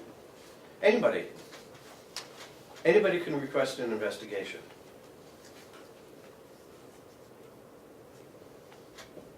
Typically, it would follow through the chain of command. somebody fell in the parking lot, so we have to do an investigation. Sure. But this investigation has to go through. Right. Ken, Howie.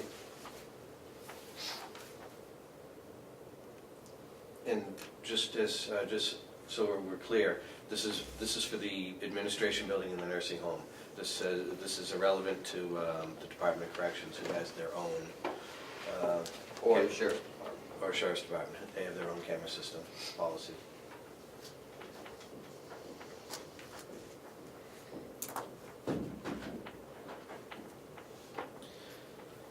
Now, I don't believe that this is anything legally that we have to do. I think it's a courtesy that the commissioners would be extending to the employees, to the staff. The current policy as drafted is consistent with the laws of the state of New Hampshire. Hold on, I'm just going back to the E in your policy. Yes. I'm sorry, F. I apologize. So,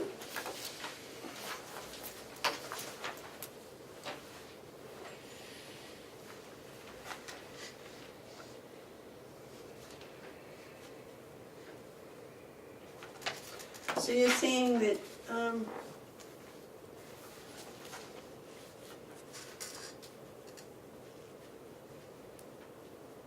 it's the designees, I guess, is what's troubling to me, because that could be anybody in the whole complex.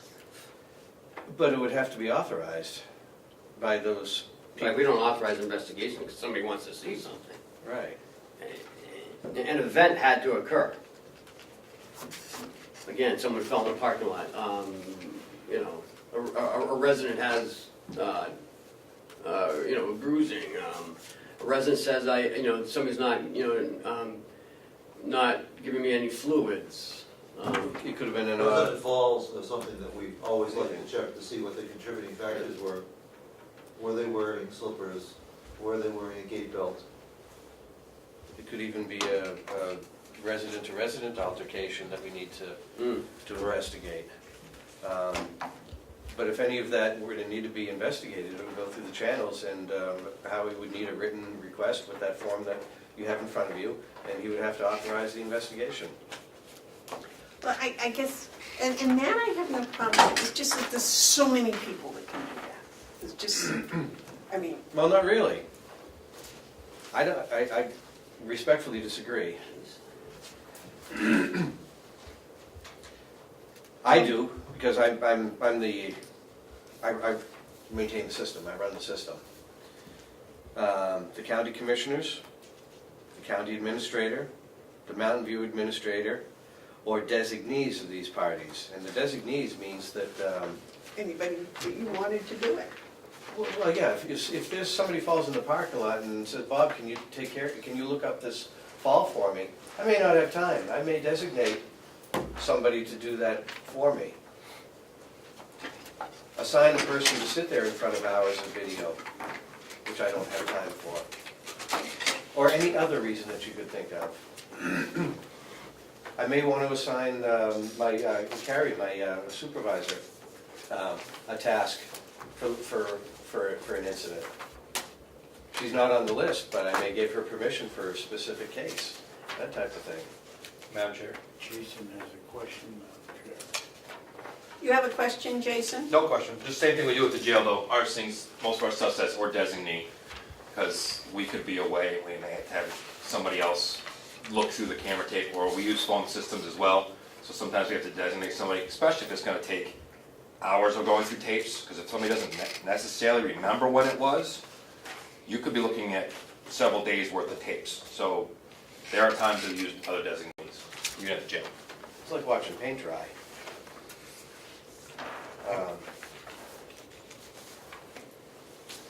And again, that would all be done in writing. I do like that you have to put down what the reason is. But who approves this? Who approves it? Right. Ken. Howie in the case of Mountain View.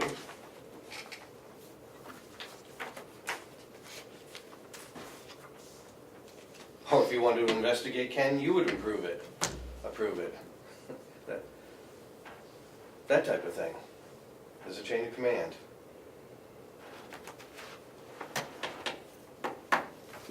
That's pretty much what we do now. But now it's in, But it's now not it's in writing. in writing. There's no, there won't be any hearsay. Again, we don't have to do this. You don't have to do this. You're extending it as a courtesy to people who are concerned of the system being misused. Well, I'm interested in the fact that 2 county nursing homes don't even have cameras. That's, I find quite interesting, yes. It's a management tool that we would use for our risk assessment. Again, we've had individuals say that they've fallen in a parking lot, we've looked, they haven't fallen in a parking lot, so that saved us on some of our workers' comp claims. And also some of our property and liability claims. You know, a resident fell in the hallway. Well, how did she fall? You know, I mean, it can make us look, you know, bad, but if we have the video to prove it to the state that it's substantiated, you know, we're cleared. This building in particular has had security cameras long before I got here. This is just an upgrade to this building. However, you know, in today's litigious society, if you're going to have something like that, you need to have a policy to support it. You can't just, I don't think you can just throw the cameras up there and call it good, because anything can happen and there's no accountability for anybody. With the policy, there's at least accountability, and I think it's the proper thing for the, I think it's the proper thing to do is to move forward with the policy if you're going to have cameras. At least things are spelled out, everybody's expectations are clear.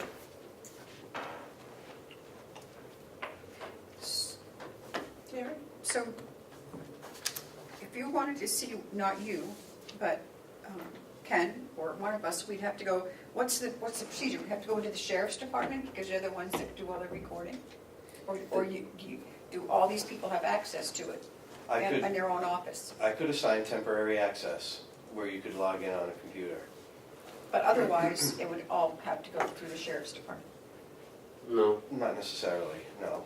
I mean, you have access, but if it was going to be a temporary access that would be granted to somebody, they would get a temporary password. So my question is, so all these people here listed are automatically have any access anytime? No. I don't want access. That's what I just want to know. I mean, I'm just, No. How do they get access? I would assign a password. Well, how do you currently do it? Say at the nursing home, somebody falls. You have to go and download it onto a disk or something? Right now, it's essentially me and Sasha that have access to the system. Because, well, she's at the reception desk. She has the monitors right next to her that are viewable to the public. But if an incident happens, Sasha's the one that spends most of the time looking for the incident. I have access because I manage the system. Right. So right now, you're the only one other than, Myself and Sasha. yeah, that has. And me as well, Bob. On YouTube? Okay. So you have a password in your office to access this? I do. I don't monitor, but it's so that I could, if need be, and if asked to.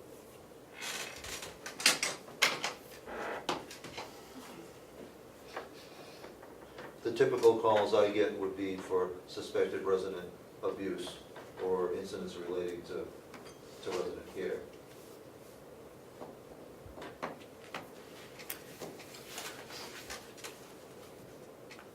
Is it possible to have 2 people okay this?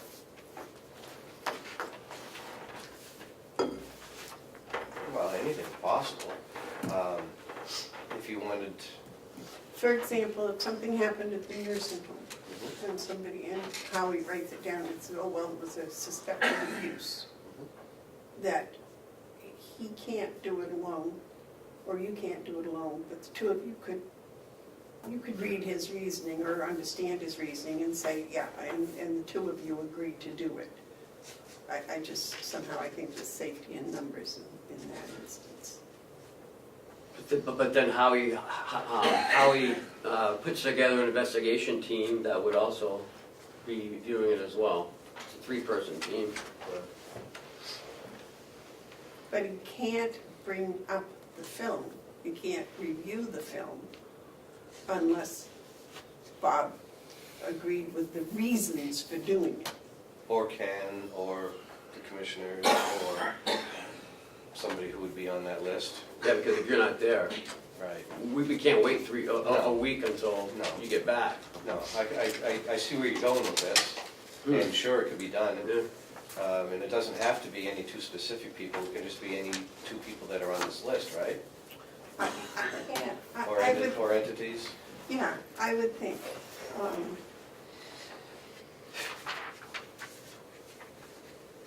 I mean, other than slowing down an investigation. Or one person and maybe the sheriff. No, they are on the list. But I mean, any one person on that list plus the sheriff, or the sheriff's designee. So you just want two people. Yeah. Why would the sheriff want to view a resident falling in the No. parking lot? Just to okay the reason for the request. Okay, the reason for the request. Sheriff's not here, I don't presume to speak for him, but I can tell you that he probably doesn't want to do that if it's a fault. They only want criminal cases, they don't want civil cases, they're not going to get involved with that. It's not their role, and I don't want to speak out of turn for him, but I can guarantee what Dominic's going to say on that. I mean, if you're going to go two, I think any two on the list is the way to go, but making it that the sheriff's department has to do it, you can bring him in here, but I would say he would object to it. If it's an incident specific to the nursing home, you could have two department heads, like say Howie or Director of Nursing, Howie, myself. Is the director of nursing on that list? No, but She probably should be. she could be a designee. I would count her as a designee. But Well, who's designated, whatever, it can't be Howie and his designee signing off on it. Yeah, that's,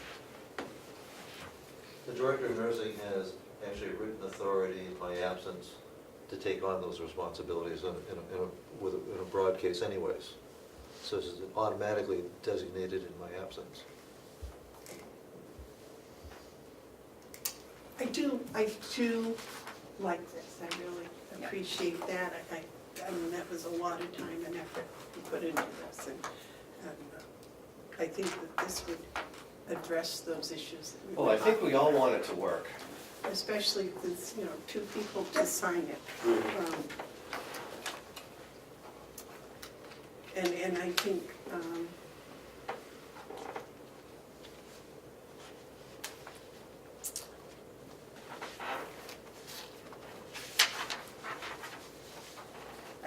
this sends a message of respect also to those people that might have been concerned. We address their issues, and the two designees, and we can see how it works. And, with the two, but I think you made a point, they should be different departments. You and Howie, or you and Ken, or something. Not a department head, not an administrator in their designee. What do you think, David? I would like to know if you believe that posting on the door coming into all the buildings that there's security cameras here, and that's all you need, how would I vote? I'm not going to vote for a policy. I think security cameras are there for a reason, and if you have, no matter who has to look at them, if they're trying to find out what the reason is, I don't know why you need designees and why you need to name anybody. If it's a camera, and there's a lot in there that Bob gave us, that reasonable expectancy of privacy. That's about all you need. you've got cameras going and you can't put them in the bathroom, you can't put them someplace else where you would expect privacy, that's all I need. I think security cameras have a purpose, and the purpose is not to snoop on people, but it is to find out what's going on. And I oppose anything in a policy other than the security cameras, what we've had all along, this facility has security cameras. Jerry, what do you think? Well, I think we should have a policy just for our own protection and for the county's protection. And I like this. I think it's great. With just another authorized signature, but that's how I feel. You know, Bob spent a lot of time and effort into this, and I think it's for the county's protection to have a policy. We may never need to use it, but it's nice to have in case we have to use it.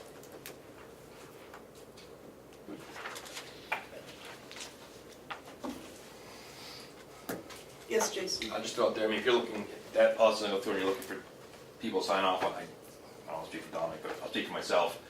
I don't have a problem being a second sign if you're saying you want a different department.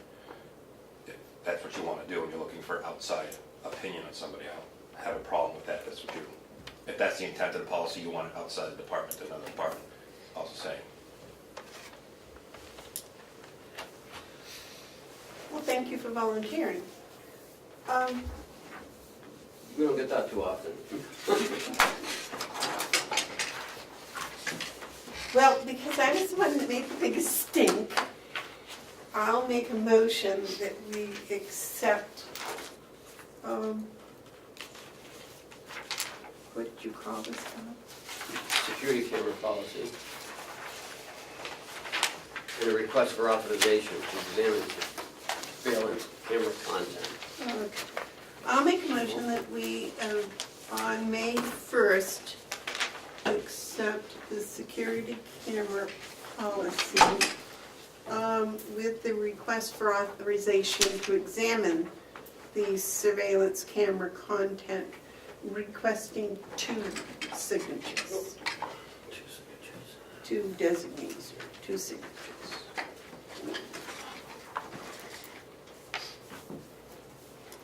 Is there a second? I'll second. Is there any more discussion? All those in favor say aye. Aye. Those opposed? Aye.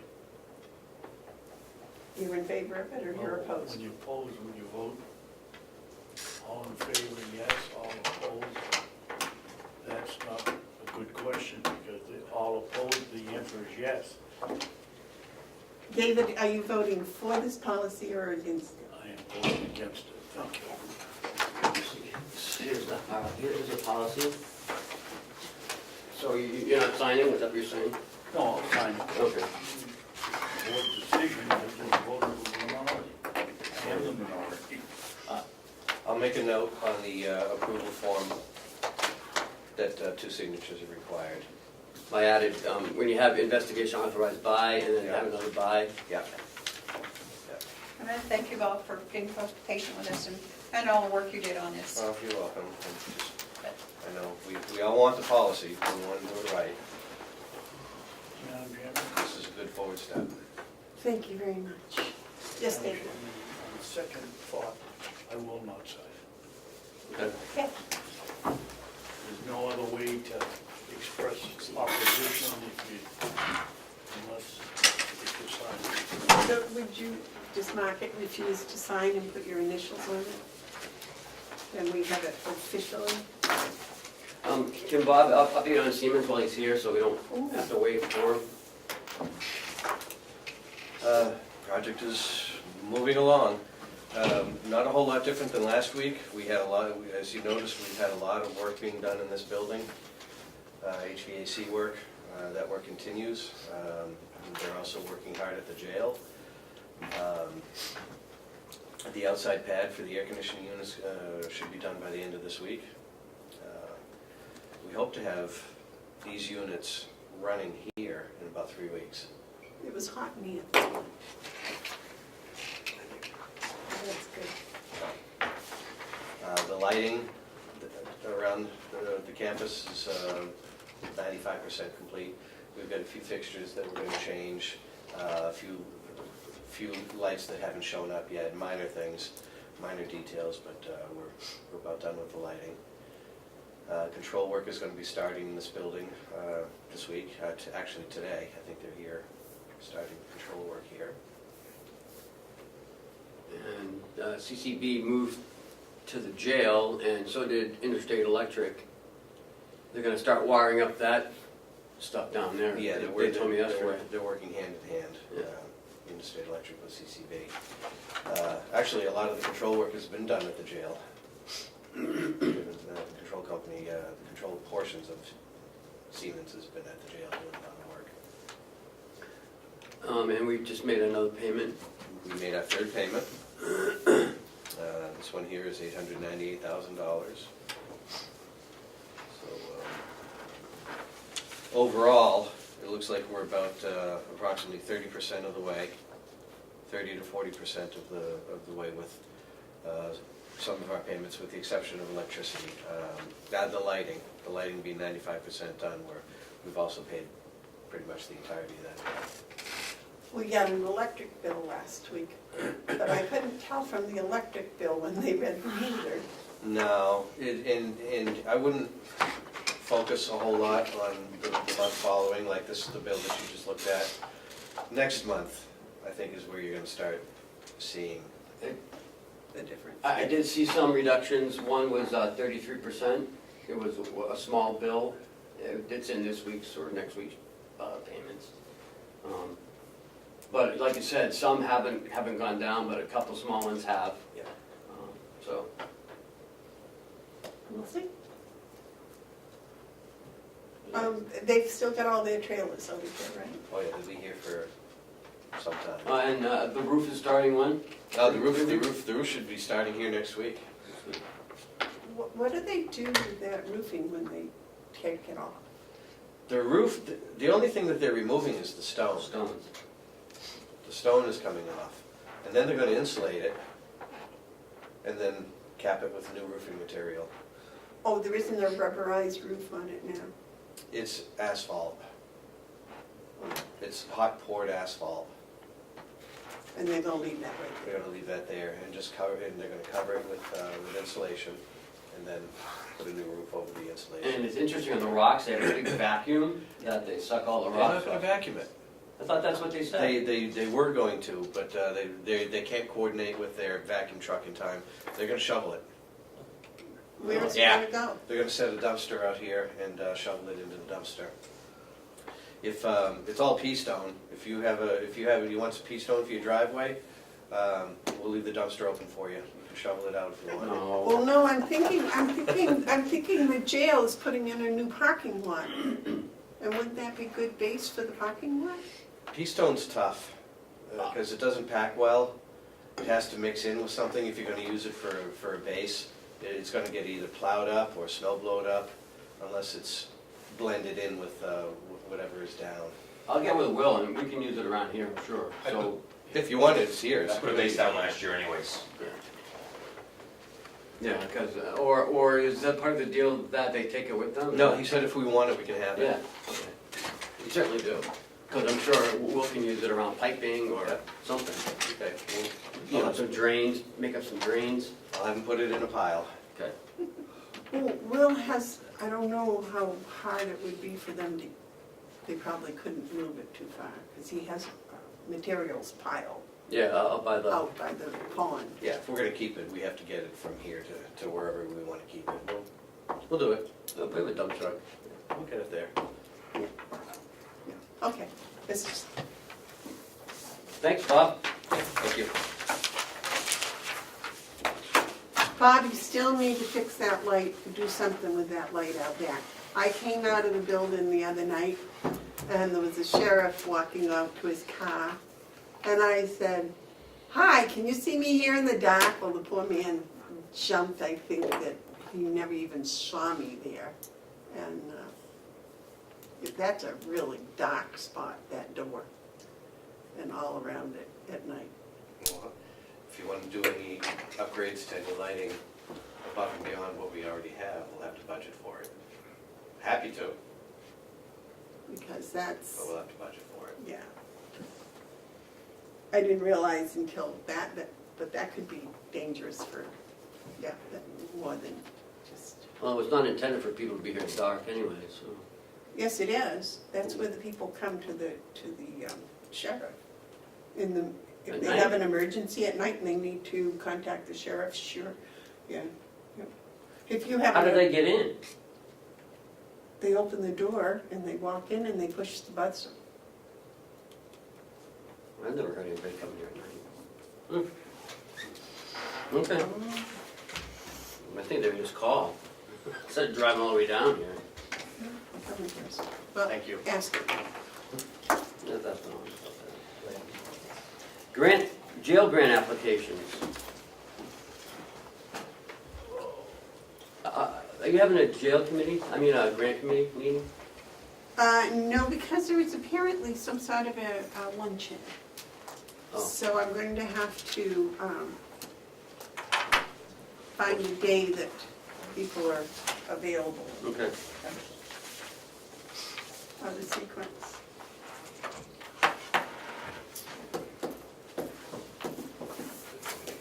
Is this a new one?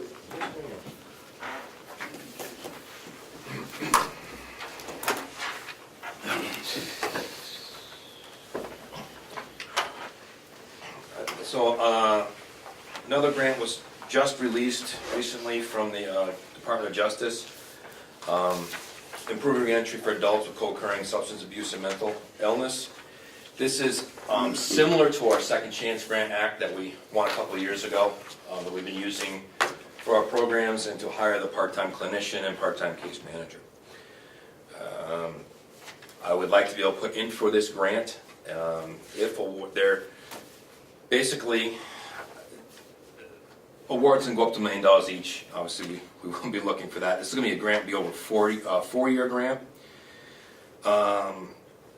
It's not a matching grant. It's just that if we get it, they reimburse what we put in for. We'll be looking at probably about $200,000 a year for the clinician, especially to keep that mental health clinician that we have on part-time. Staff training, equipment, curriculum needs, and the data consultant ASAI for reporting for the grant, which is huge. The grant reporting is a large piece. So I'm looking for permission to put in for this. With this grant, I want to use with the same consultant using it. We've been very successful with. For his portion to help out on the grant is $2,200, which is, I have the money for it. With the opportunity to extend 4 years on our program would be fantastic, because the last piece we like to keep is that part-time clinician. Because when this grant ends, then I'm going to have to come back to the board and ask if we can continue with that position out of budget. So this will be very helpful. I'll be reaching out to Gene Shaheen again and Governor Sununu again, who wrote us letters in the last one. I've spoken to Chuck Henderson, Shaheen's representative, and he's on board with helping us out again, which was that nice push last time. 2 questions, Jason. The part-time clinician, is that an MLADAC? Yes, LADAC and mental health as well. MLADAC or LADAC? She's just a LADAC. Jim Stoddard is an MLADAC. And secondly, the $2,200, is that for the grant writer? Yes. Any other questions for Jason? David? Compensation for the grant writer, Jason, is $2,200 if you don't get the grant. What is it if you do get the grant? Typically, we'll see what he writes in for a last grant for $200,000, which is around $70,000. It's not just the writing; he does all the reporting, the data to the feds, everything. Where we don't have to do all that. That's labor intensive and a lot of work. So the grant writer writes himself into the grant that we don't pay, which is pretty typical of these grants. So if we get the grant, and we've gotten 2 or 3 yet, we haven't seen any reporting how successful we are with the grants yet. June 5th. June 5th? Yep, it's on a schedule for June 5th. Promised us 6 months and. So, well, it's actually 18 months you actually need to be able to get for recidivism rate. But we come over and spoke to you, but it's 18 months from the inception of the program before you can get those returns. We do have now in the PowerPoint, you're looking at 19% recidivism of the people who have gone through the program, but we have all the data. So June 5th, Kevin's coming back up.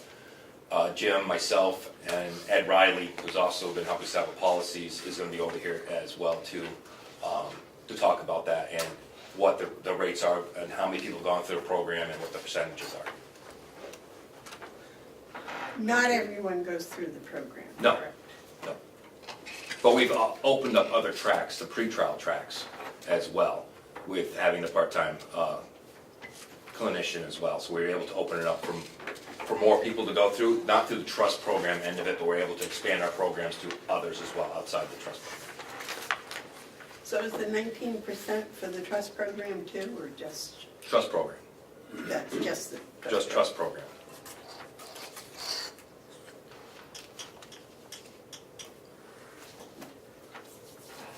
Okay, so what would you like from us today? Vote for the board that it's okay, move forward to apply for the grant. And that's going to come with a price tag of $2,200. So far, we've been very successful of winning the grant. If we get the grant, does the $2,200 come out of the grant? No. Or does that still come out of your budget? It was on budget. You got it, you Yep. got your budget? Win, lose, or draw. That'd be supplanting. Yeah. That's a good question, Madam Chairman. If he wins the grant and he's built into the grant, do we still pay him $2,200? Yeah. It's the work up front. It's like it's the work, all the work up front. It's not part of it. We don't know if we'll win it or not. So no. And as you can see, this is like double-sided this, but it's a lot of work. And again, it's more work on our end. You know, that pre-grant has been submitted as well. That was a lot of work. This one hopefully will be a little less because we worked with Samsung and got all our ducks in a row. So hopefully it'll be a little less work or labor intensive on my end, his end, I hope. The last one was very labor intensive.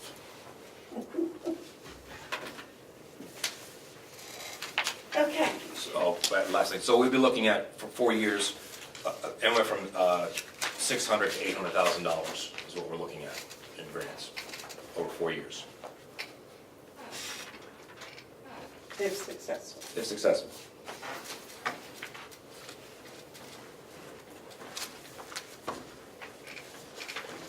Would someone like to make a motion? I thought you were going to. You started in, or you were going to? No. She said as a chairwoman, she doesn't like to make a motion. I've noticed.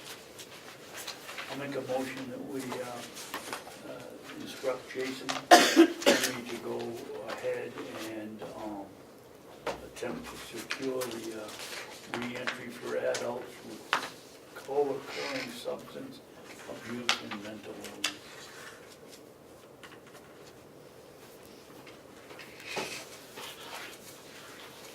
Second. Okay, motion's been made and seconded. All those in favor say aye. Aye. Thank you. Happy work. Only quick public thing, executive counselor Cryons is coming over to jail tomorrow around 2:30 to stop by and take a visit and tour around the facility. So I let the board know. Is he gonna run here or drive here? It'll be a long haul for drive. I guess he's got a house around here though. But he just completed running 100,000 miles. Well, somebody in his family just passed away that has a house around here that's now his house as well too. Oh, really? Yeah, that's why I was talking. So he's in upstate of night. But yeah, he runs a ton. Apparently And the other 100,000 piece. miles. 100,000 miles, he runs So every now it's the day. other piece because it's going to be in the paper. Okay. And the other piece, which is unfortunate, but since the media already contacted me, the officer that was indicted on counts of, 2 counts of misdemeanors and felony was indicted. Newspaper reached out to me, so I'm assuming it's going to be in the newspaper coming up this week, just so you have a heads up.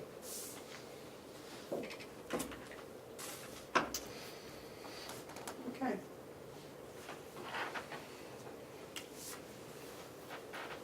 Has he been terminated? Internal just finished yesterday. So internal finished yesterday, there still has to be given to me, and still a lot more hearings. There's still Okay. pieces and parts moving. Currently on administrative leave.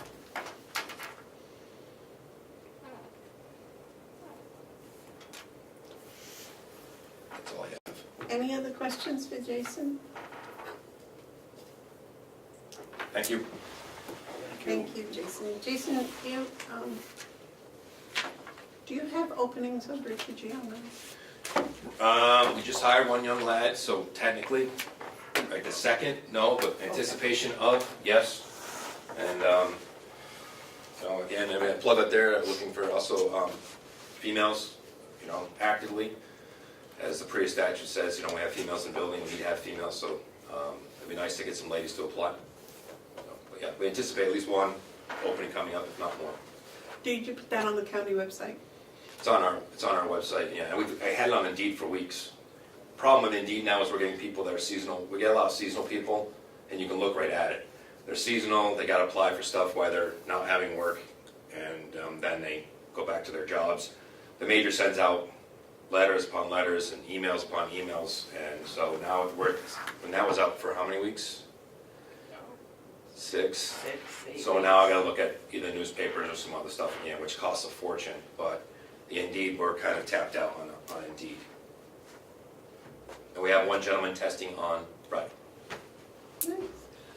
Does before you leave, the county association have a help wanted page? Yes. On their new website, I think so. Yeah, but it just reverts back to our county. Right. Just send, They have, Association of Counties has a brand new website, actually. Oh, they do? I said, did they do? Yeah. That the Rumford/DuPont crew put together. It's user-friendly, and a lot more stuff on it. There's more stuff coming on as well, so it's going to be a lot more informative, and you can get more information. Meeting minute notes will actually be on there for people to look at for 91A requests and those kinds of things. So they're moving forward. Excellent. Very good. Thank you. Thank you, Jason. Okay, the last thing is the water tank law. No, that's not right. Low. interest loan. Low. What'd you say? The lawn? Yeah, we needed a lawn by the water tank. No, Law. I didn't have my glasses on, I'm sorry. So, Will sent this to me yesterday afternoon. It should be in your packet, it's this thing right here.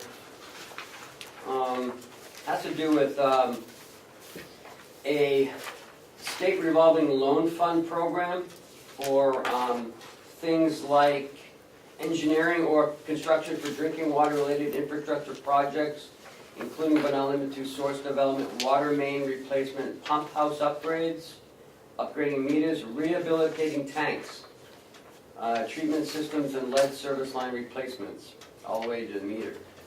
I was gonna contact this lady about the rehabilitating of the tanks, but if we can get a low interest loan or a revolving loan, to reline our water tank, I think that might be an option as well.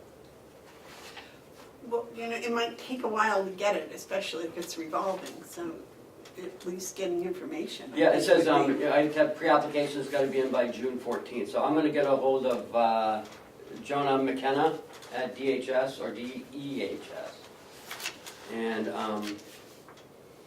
see what she says about municipalities. I'm not sure, eligible applicants are community public water systems and non-community, non-transient, non-profit public water systems. It's worth a try. Yeah. Isn't it a community public water system? I don't know what that's called, I really don't know, so I'm gonna ask her, maybe she can just clarify it for us. That's all I have, that's it. No, well, anything in it. Okay. Did you want to keep this? Okay. Oh, yeah. We'll keep our records. Okay, yellow folder. Just, no, you're not Amanda. Thank you. I don't know what those are. Thank you.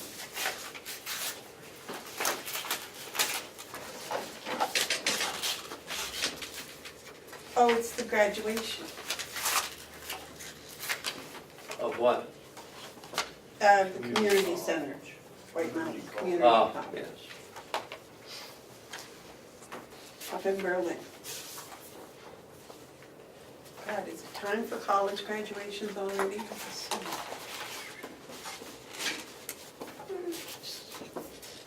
May 17th, I think we're having graduation.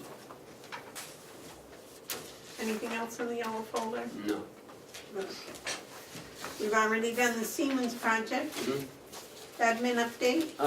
Sandwich Selectmen, want to know if we can go there May 20th, the Monday, 5 o'clock. I said I would ask the board. Sounds good to me. David? I can go. Gary? She's checking her calendar. 20th rings a bell. Do we have It's a something on Monday. the 20th? I don't Maybe, know. I don't have anything.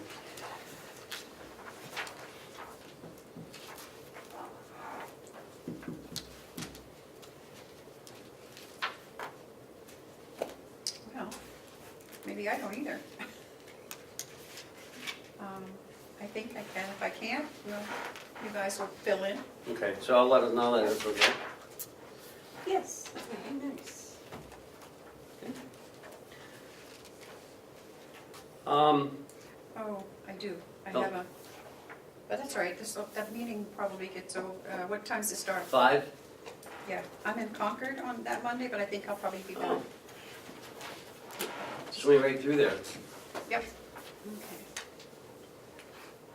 I was on a phone conference on last Wednesday afternoon, with USource and Stratford County. USource is looking at, Stratford County is looking at doing a solar project. USource wanted to, and knew that we were looking at it as well. So what they're going to be doing at the next Association of Counties meeting is seeing how many counties want to get into the solar type of business. Stratford's looking at two solar generating gardens, but I believe they're 1 megawatt each or 5 megawatts each. So I said that you had been talking about it, and so at the next association meeting, they may have more information for us. When is that meeting? May 10th. And it's in Hillsborough County.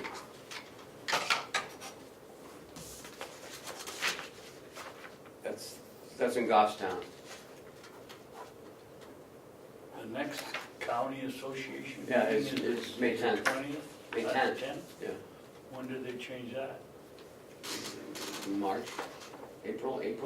I thought they were always the first No. Friday of the month. I told them we couldn't do it because we have a Oh, delegation. delegation meeting, so they changed it. No, I don't know why they did it on the 10th. I don't know, I don't schedule their meetings. You probably call them and tell them when they get over the phone.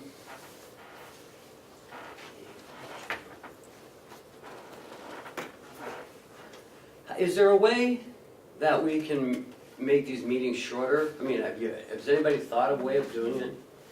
And also, is there a way that we can make less paper copies? I looked at our copy expense for last month and it was like almost $500. I know we were making a lot for the budget. But I don't know, it was just running through my head. I mean, some other commissioner meetings are an hour long, ours tend to be till 12:30. I mean, that's 4 hours.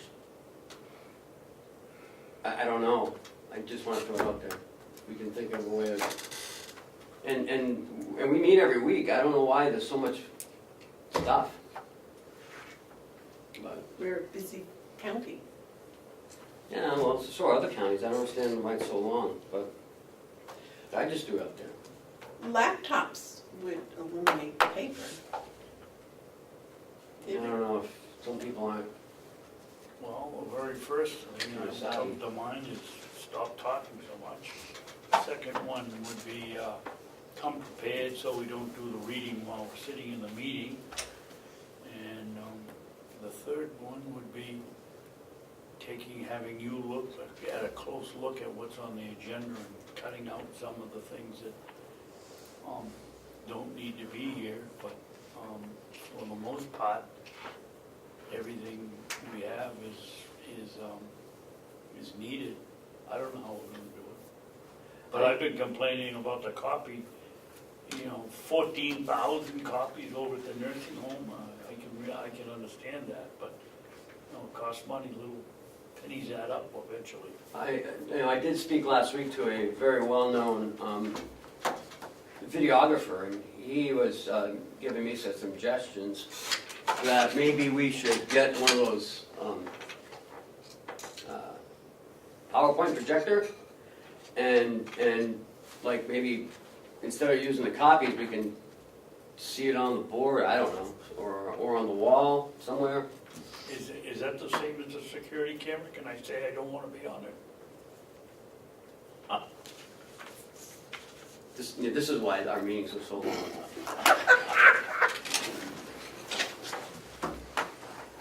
And maybe having iPads, I don't know. I think laptops, I think some people have issues with them. I don't know. But maybe, can we think about it for a couple weeks and have some good ideas? Karen, I think, like, some of these things, we get a fresh copy every week, because we put it off till the next week, and then we get a new copy. And then we don't decide, and we table it, and we do something, and then we have a fresh copy the next week. And some of them are lengthy.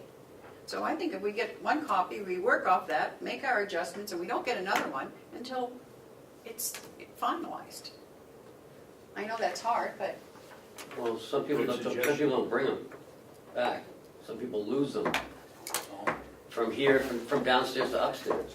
well, I was going through looking at this camera policy, and I must have had 10 copies, because we've gone over it so many times.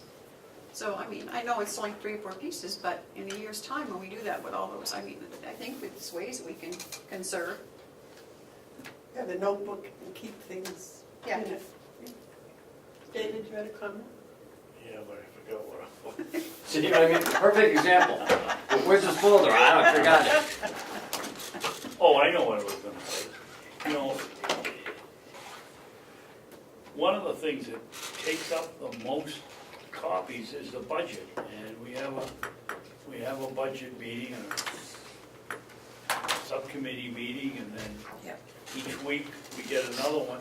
There's got to be a system somewhere that you can make a spreadsheet and change it from week to week and put the reasons in, so the person then maybe a iPad would work. But I'll bet you I got a stack of papers just for the budget that thick, and it's. Well, because every time you make a change, everybody wants to see the change, and it's like. Well, I can't believe, I'm not an IT person, but I can't believe there isn't a program around like Excel that we couldn't have one copy, have the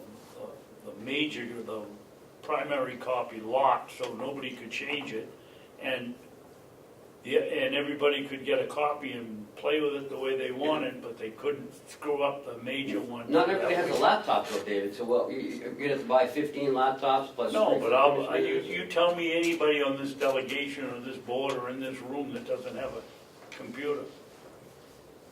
So they can do it at home. The computer's different than a laptop. Well, I said laptop, iPad, whatever. Some something that they could look at home and lock up the major one and can't make the changes and screw it up for everybody else. I just can't believe at this day and age, there isn't some program that we can't put, that we couldn't have, that would cut down the paperwork and keep us up to date at the same time. They could print out their own if they wanted a printed copy. Yeah. Yeah, good luck on that. I have to provide copies every meeting, I gotta provide copies. 22 pages times 15 times once a week. That's why I think we should have, I keep a notebook of our agenda and our minutes and everything, you know, we could have something like that and just keep our own, just get one copy, that's what I think, and work off that till it's finalized. Okay. I mean, I don't know if that's what they, but I get confused because I have so many copies of stuff. But as long as you all remember to, or you can't leave here, or remember to bring it with you. Yep. Because we tried that. It doesn't work. Well, everybody forgot, I forgot my copy, can you make me another one? I don't know where I left it. See, you're right about the hiring policies is, I got a whole, they're all in here. And I just keep piling them up one week after the other. Something to think about though. May 8th at the jail for some reason. Okay. Anything else, Ken? Yes, Matrix is coming Friday to talk about the audit, 9 o'clock. Because the auditors are here, it's gonna be in my office, I guess. And I have first quarter expenditures.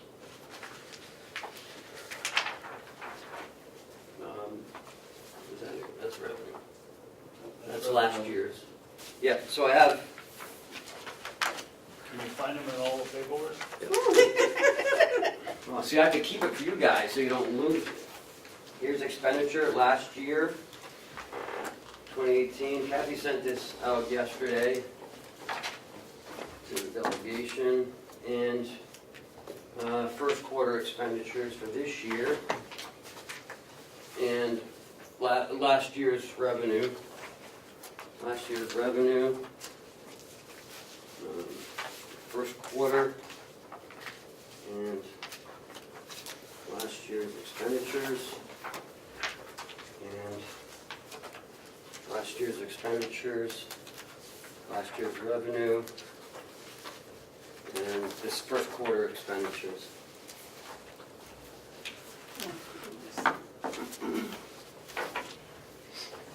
So the delegation coordinator has them, and the chairman of the delegation has them. I don't know if she's sent them out yet. Ken, on this, the ACT YTD posted and in process, Yep, that's the account month posted and in process. So, I mean, you don't have to look at that, that's just what was done the month of December.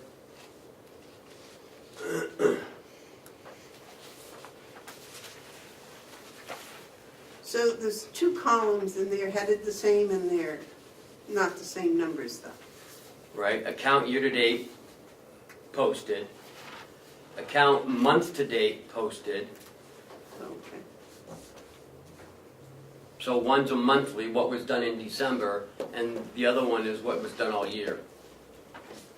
Up to that time frame.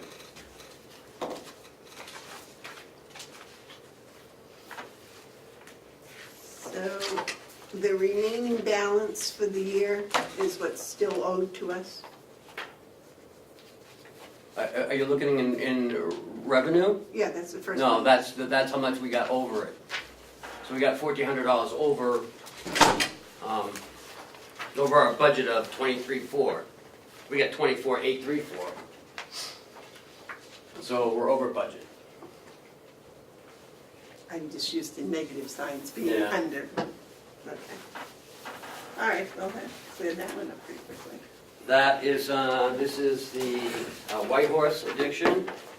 I met with Mitch yesterday. He came over and walked, he has a new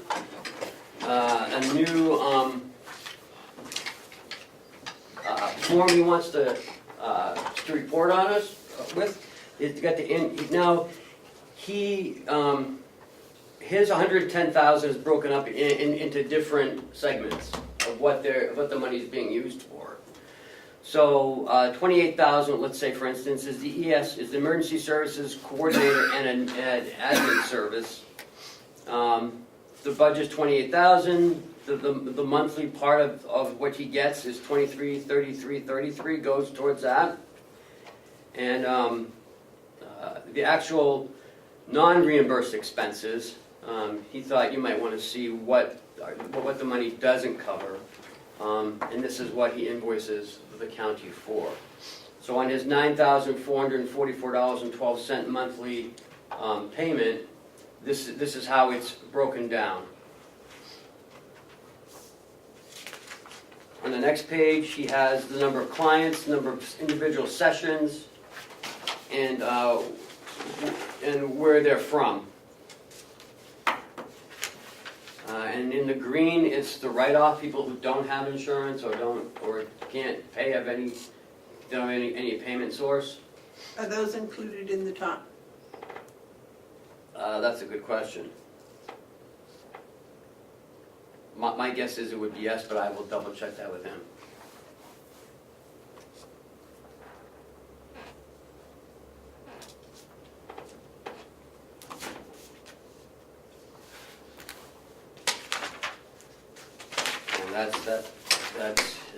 And that's the breakout. He's got some really good news coming out next month. It's not public yet, so I can't share it, but it is exciting for White Horse. So, the state still hasn't given them the IDN money. I mean, they haven't given them their the grant money yet. It was awarded in November, and the state still hasn't sent them yet, DHHS. They've been talking with DHHS, and they keep saying it's coming, it's coming. He's hopeful it'll come next week. The IDNs, he said, I believe, did he just say he got the money? Or they were still having? Yeah, he did have it, yeah. The state has finalized with the IDN all the money, all the pro share that we sent, and they are supposedly sending it to them soon as well. So he says this whole IDN thing is just, it's a nightmare. Madam Chairman? Yes, Stephen? I think that you as the chairman of this board ought to call the commissioner of H&S and ask them, tell them if they're not gonna use the money, we'll take it back and we'll get it out to the people. Or what are they, I mean, this is ridiculous. Well, can I clarify? There's two segments here. One is their grant through DHHS, which they were supposed to get in November, but have not received it yet. They keep saying it's coming. They finalized it and whatever, but they still haven't received it as of yesterday. The IDN piece is that he said that DHHS or the state has finally gotten everything under control as far as the IDN. Except paying. Except sent them to the IDN. The IDNs are, is Jason still in? The IDNs are reallocating stuff because they weren't getting as much as they were supposed to get apparently, and so they're reshuffling stuff around. Well, I think as the chairman of the board, spokeswoman, you ought to call and find out what's going on and put a little pressure on them. How badly is this affecting White Horse? They said they're handling okay because of our help, but they said the other places aren't so lucky. They're smaller places. So Other places being other counties or other? He said other Entities. entities like theirs. Okay.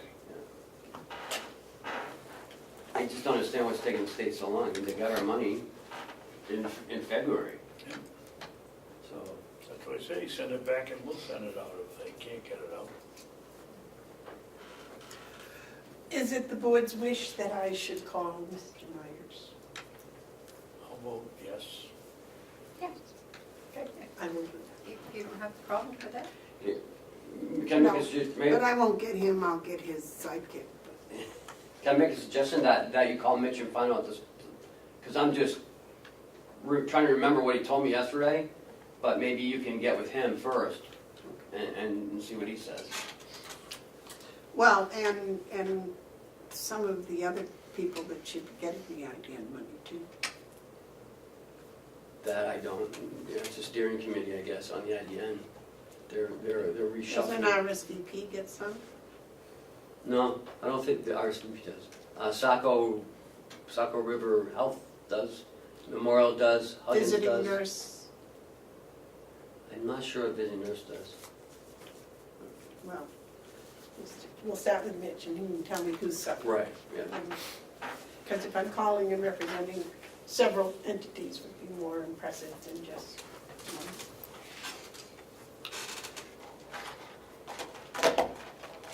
We don't have any grants with them right now, do we? The county? IDN grants. No, we're not re-upping our jail IDN, we're not doing that.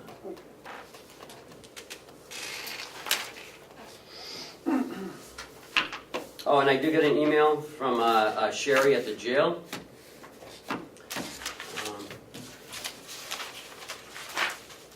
Saying that it's been a pleasure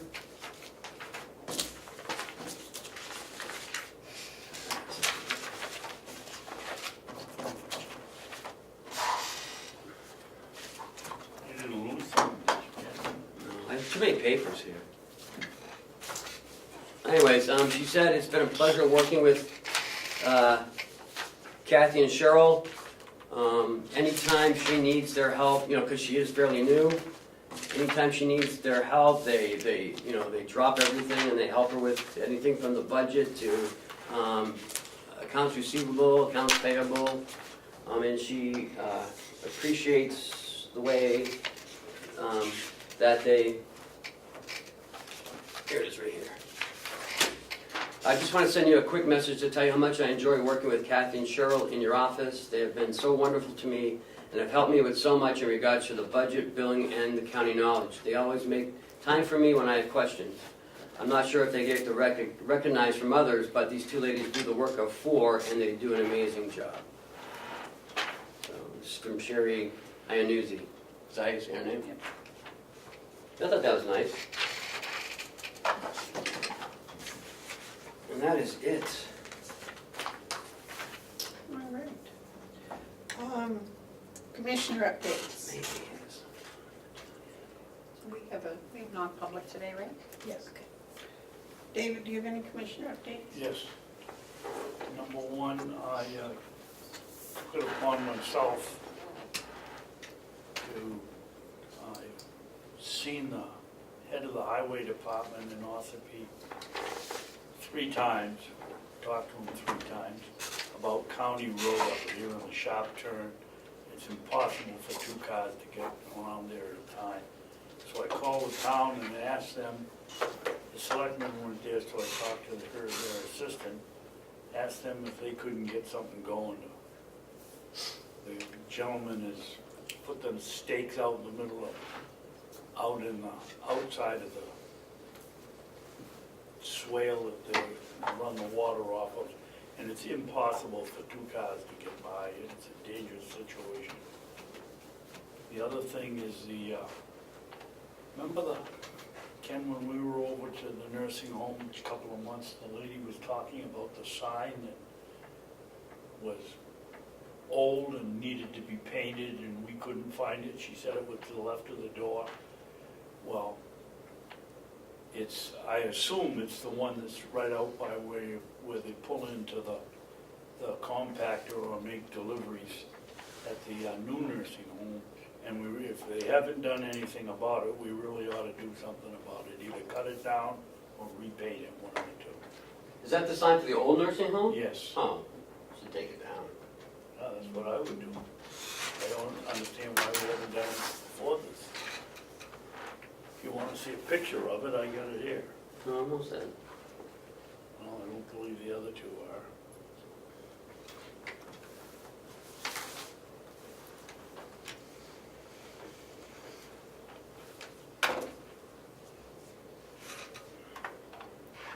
This is what it looks like. Now, take a look at it, this is my camera. See it? Oh, yeah, go on. Take it down. Time to take it down.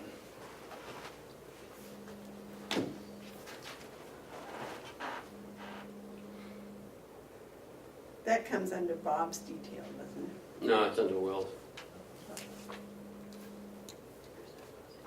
I don't know, I can hear it somewhere. It's me, Oh, it's my buzzer, I can't get it down any lower. Okay. Anything else, David? No. Terry, any commissioner updates? No, not till we go into public. I asked something else. May 8th. Don't forget, I handed you that big thick packet last week For the jail. for the jail. We're gonna be doing it next week, so please read it. And bring it with you. Yeah, I'm not printing another copy, so.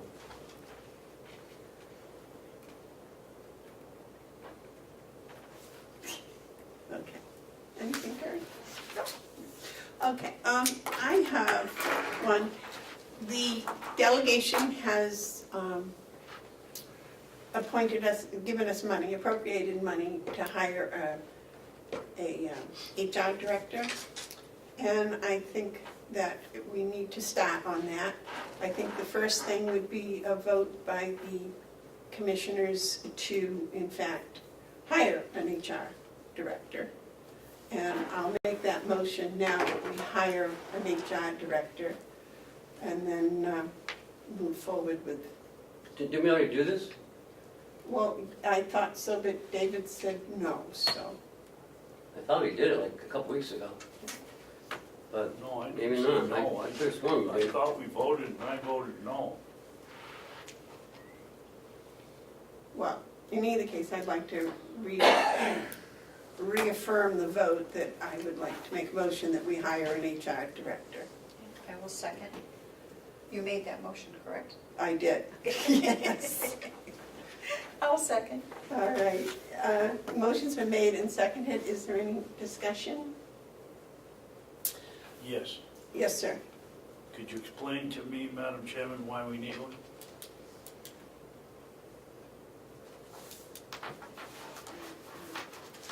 I can.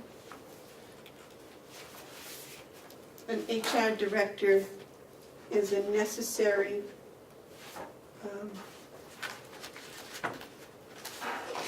they're specialists in recruiting, screening, interviewing, placing workers, employee relations, training, planning, directing, and coordinating administrative functions, performance appraisals, motivating the employees, workplace communications, safety, managed disputes. They're a consultant and a mediator for the employees, for hearing their grievances and helping to come up with solutions, preventing things from getting out of control. It's an essential role in developing a company's strategy as well as handling employees.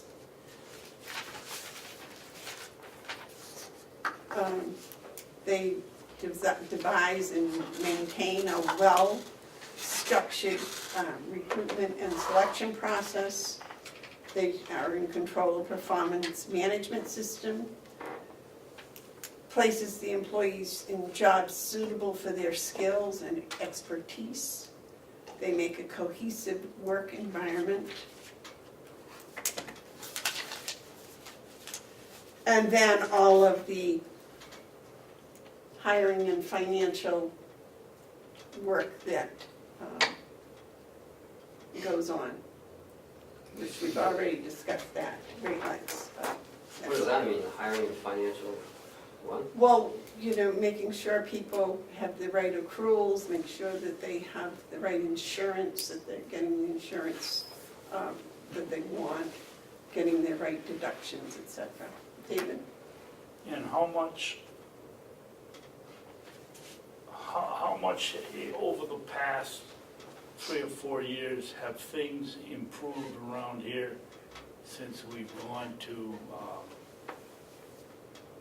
I'd call it indirect supervision rather than, or decentralized supervision.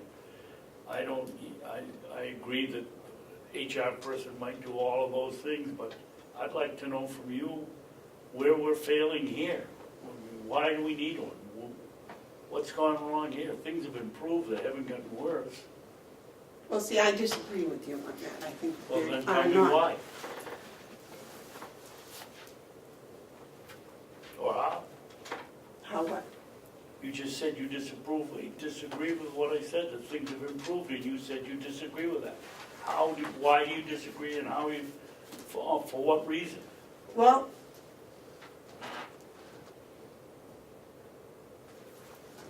any one of those things I think is lacking that I just listed. We've had a pay problem? Excuse me? We've had a pay problem? Yes, I we've would had say the Board of Labor in here for the past 2 years. We've gone from having employees come in here every day complaining about their pay to very rarely coming in here at all. Yes, the Department of Labor was in here for a couple of reasons. One of them wasn't even our fault. I don't see why you think we need one. And one of them was when we had an HR director. And yes, a good one. So what are your other reasons? What are your reasons for not having one? Well, I guess a good defense best defense is a good offense, so let's go. Because we haven't had, the situation has improved 200% here, just since you've been here. And What's improved? we don't have people coming in here and complaining about their pay scale is wrong. We haven't had a grievance. I can't remember when the last grievance we had. That's true. We've done pretty well with our hiring policy. We've changed and upscaled the pay, so we're not paying as much for agency people as we had. There's a tremendous, if you can't see the improvement in 2 years. No, I can't. We paid more for agency last year than we did the year before. And the hiring policy, we've been trying to work on that because it's been a mess. As a matter of fact, that's why we had an emergency meeting 2 weeks ago that you called because of that. You know, so the hiring policy, we're working on it, the commissioners are working on it. An HR director would be the one that would be taking care of it. The hiring of people, the interviewing, the setting up the interviews. We're doing that now. We're doing that now. And if I may speak, an HR director isn't gonna find more nurses. The only way you're gonna get them is stealing from other people. Or raise the pay and hope they come here, which is Well, happening. there aren't new nurses, that's the problem, there are no new nurses. So you have to take them from other facilities. Where did you get all those things, from online or something, or some HR book? No, these are things that I have observed and written down over time. Because it sounds just like out of an HR, online HR.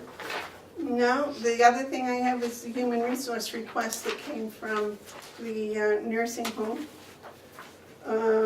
The HR list of things that they had here for the HR people. Oh, that we identified. We passed job description for a director or, and the benefits and payroll coordinator. which you tell me that's not her title anymore. What's your title now? That's her title. We've never changed it. Well, we just talked today, and I asked if you had a, what was it? Something. Well, that's beside the point, I'll find that again. But that's where I gathered this information. And my notes, this is accumulation of my notes for the past 2 years. And you don't think things have improved in the past 2 years? No. Okay. I do not.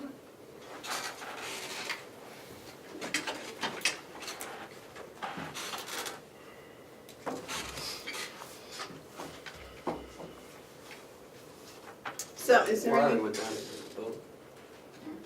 Where's the vote? we didn't vote yet. Okay. I was going to ask if there was any more discussion. Yes. I support everything that you said. I think that an HR director is needed, and that's not to say anything against the ones that are doing it now. I think they need more help, which we've all agreed on. They need help. Delegation put it in the budget. And I don't see it that we're doing anything against what's been happening. I haven't been here, so I can't say what's gone on in the past 2 years. But an HR director can certainly move forward, even if it has improved. It's not saying that we can't improve even more. Hmm. You know? I mean, That's true. just because it's improved doesn't mean we can't make more steps of improvement. So. But, and I'm sorry that Dave feels that way.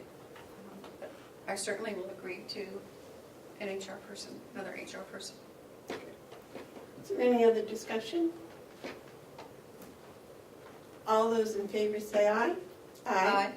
Those opposed? Yes. Or no, whichever is a negative vote here. So the motion passes 2-1.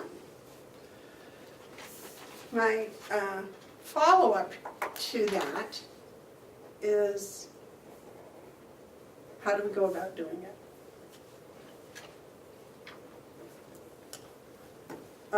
It's my understanding that there is funding to start the position as of July 1st.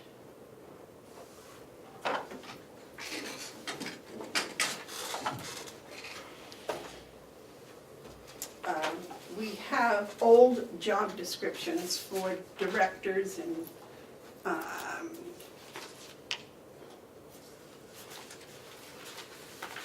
I can reach out to the HR for the counties and get something updated.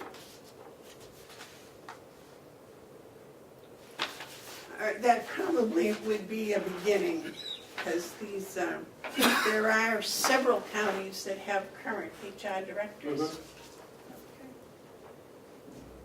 Yeah, Will they be meeting on the May 10th meeting, do you know?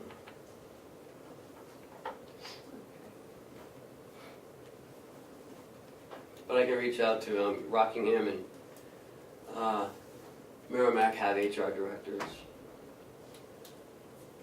Is that, I can reach out to those two. okay. All right. Do you think you could do that by next week? Yeah. And now, Terry, you worked in business where they had HR directors, correct? So if we got you copies of our old job descriptions that we had here for directors and whatever, I think Jessica could get those. Could you review them and add or tweak them or whatever you think sure. would be? And then with whatever Ken gets, I mean, mine wouldn't be. Right, but when you put them together. Sure. Now, David, did your business have a, where you worked, did they have an HR director? Yeah, me. Oh, God. I was a one-man company, I was everything. Okay. So maybe if you were to jot down the things that you think that are being done now that are the most successful, we could look at that also. Okay. And I have mine, but, You don't want to utilize the people we have now to help us with this? they've already given us their input, quite extensive, I thought. Where? Well, they gave, In that spreadsheet thing. We had this, you had this, Oh, right there. this big spreadsheet, and then we had their presentation for why they need more help and what that more help should look like, or, you know, among the, where is it? There it was. It had all the pretty little pictures on it and stuff. You must have had this. Yeah. So. And then we'll just kind of see what we come up with, and then go from there, I guess. But that's a beginning. We've decided to do it, and then to start it, and May, June, July, so probably would take, I would think, at least a month to find somebody. So if we've got a month on Oh, yeah. setting up, 6 weeks, yeah. working to get there, we can work on that. All right, that's my only updates. Oh, the mailbox. David reported it's up. Mm-hmm. Is all the mail being delivered there? What's the problem? Did the mail guy put the lock on yet, you know? Yeah, I believe he did with the lock on. So what was the next step? The next step is going down there and we're to talk to, I think her name is Patty. Maybe she's the, Oh, the postmistress? yeah, and we're gonna do all the change of address. And we've gotta, make sure we tell them what box is what, we gotta figure all that out. But the change of address is gonna be, you know how many vendors we have? Mm.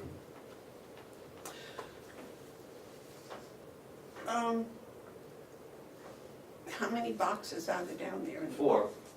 4. The sheriff? Yep, sheriff, deeds, attorney, and us. Okay. So the commissioner's mail will still go in your office? Will go Yep. through your office, okay. All right, I think that was, and you already told them about the matrix, people are coming. Oh, yeah. We need to purchase an outgoing mailbox. So we're gonna put that there as well. So when he comes to drop the mail off, he picks up the mail.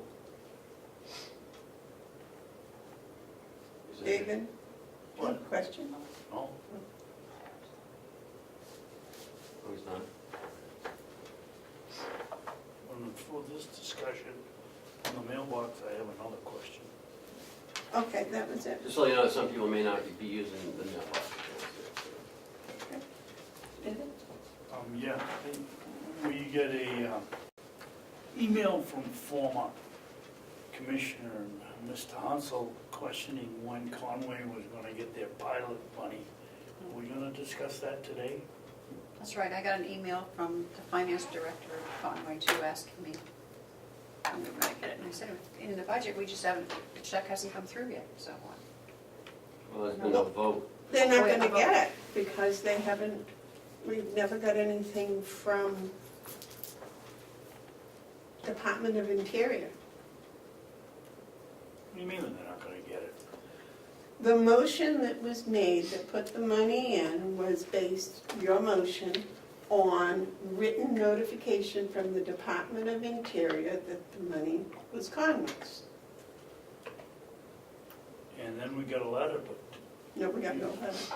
They got nothing. Hey, you I reached- called you and I reached out to asked. them, yeah. I called, I asked, they don't do it.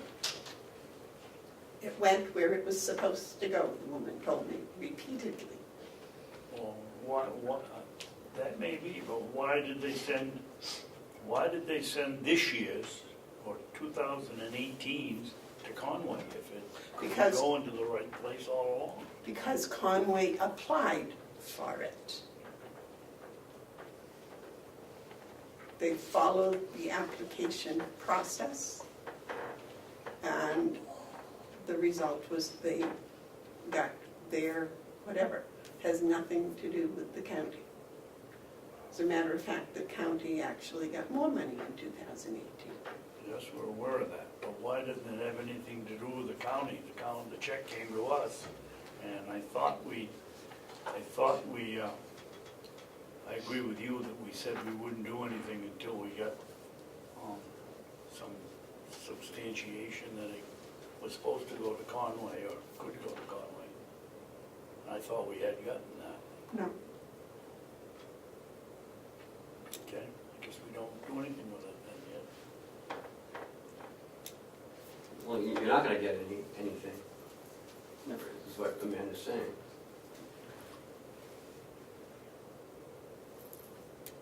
The statement is the money went where it was supposed to go. Well, to me, that's a statement. Well, I mean, they wouldn't put that in writing, but Oh, he just said that to you. yes.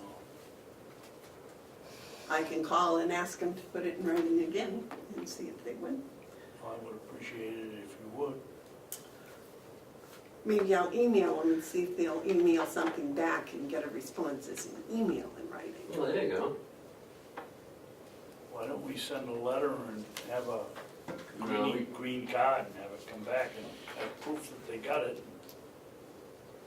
Like They- give you a little more leverage, not much, but a little more. They won't answer in writing. But in an email, if you print out an email, that is in a sense in writing. They will do that. They do communicate with email. So I can email them again. I never did email them. I just talked to them on the phone.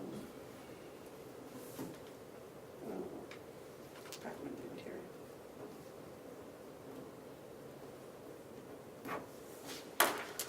Okay. Is there anything else?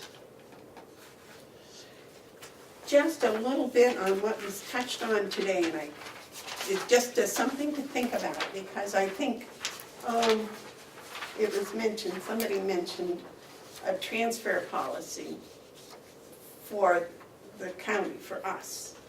And I'm thinking that might not be a bad idea. Ken said the delegation has a policy. I believe the state has a law, and maybe that the commissioners should have a policy in writing, and that way everybody knows when they go to request to transfer what we're looking for, what we need, what goes with it. David? Yeah, I think we had this discussion before. I don't believe the state has a law on how you do transfers.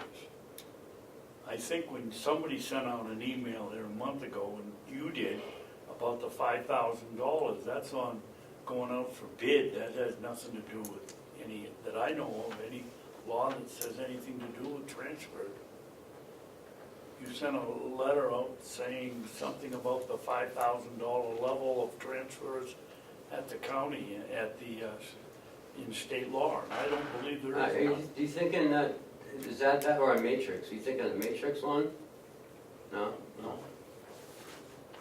I don't remember I that. hate to say this, but I don't remember it right off, but I probably got a record of it, so I'll dig it up and see what it I was. think I'm pretty sure it was you.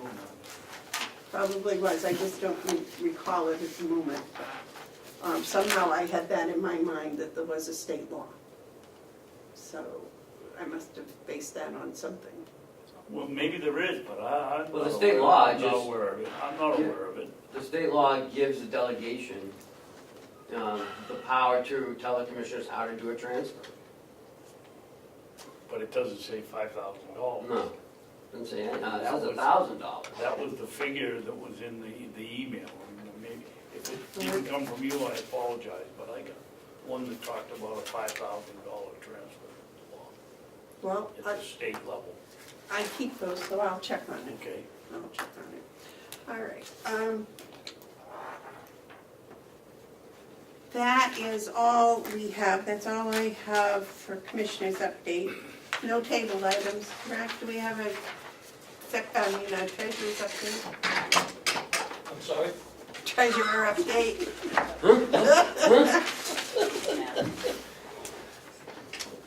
Actually, I have nothing to report.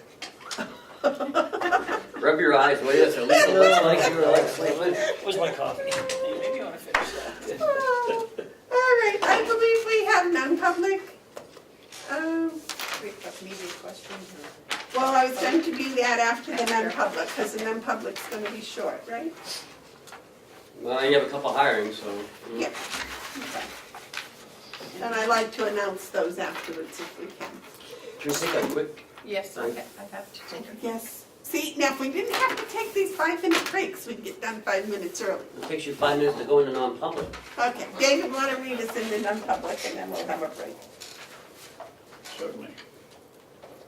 I'll make a motion, we go into non-public under RSA 91 capital A, :3, Roman 2, parentheses, small a, the compensation of any public employee. That's section 1 and 2.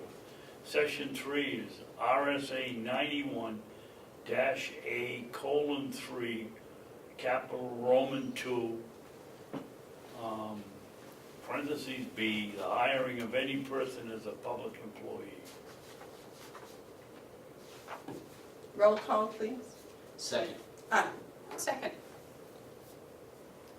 Roll call, please. Commissioner Babson, Yes. Commissioner McCarthy, Yes. Commissioner Bevard. Yes. Oh, like last week I went down the line. I didn't know I was supposed to jump I was in. instructed to do it this way. Oh, okay. Sorry.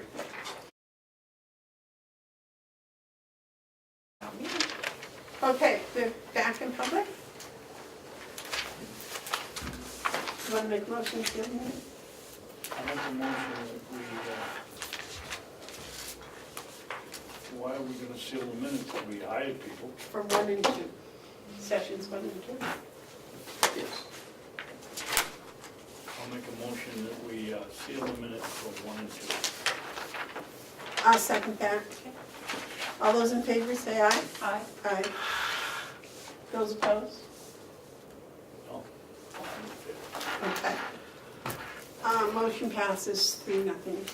I'm pleased to announce that we have hired a new M&A for second shift, and that we've hired a LPN supervisor, second shift. There we go. All right. Are there any media questions? Thank you, Madam Chair, for taking my question. Are the 2018 books of the county closed? They are not. Is there any type of an update you can give the public when they will be and when the audit will be completed? The auditors are coming back Thursday, Friday. They'll be here, and they are still working on some information. I should go back and say, yes, they are closed. They are closed, aren't they? They're not closed. We just had another invoice come in. We talked to the auditors. They pushed it back to 2018, so I would say that's probably not closed completely. And they said they're not closed until they're actually done the audit. So they can still push stuff back to 18 up until they until they're done the audit. So that's what I can report, that we have still pushed stuff back to 18. And you'll see, that's why we issued you new 2018 numbers for Friday, because there were expenditures pushed back to 18 that were legitimate invoices for 18. One of them was the agency.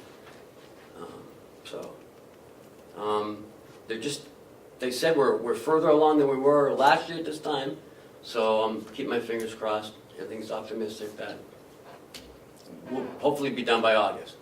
Thank you for that update. My next question, Madam Chair, would be, are the auditors going to be here tomorrow, on Friday also? And if so, would it be possible to have them brief the delegation as a whole on where they're at? Because that would be good information that the delegation could use. Man. Well, yes, but I'm thinking they're here working. And Cheryl will not be with them. They have a team leader, and then there's a team of 5 that come in. Cheryl will not be there, and she's the CPA. So I don't know if she'd be willing to allow them to speak with, without her, I'm not sure.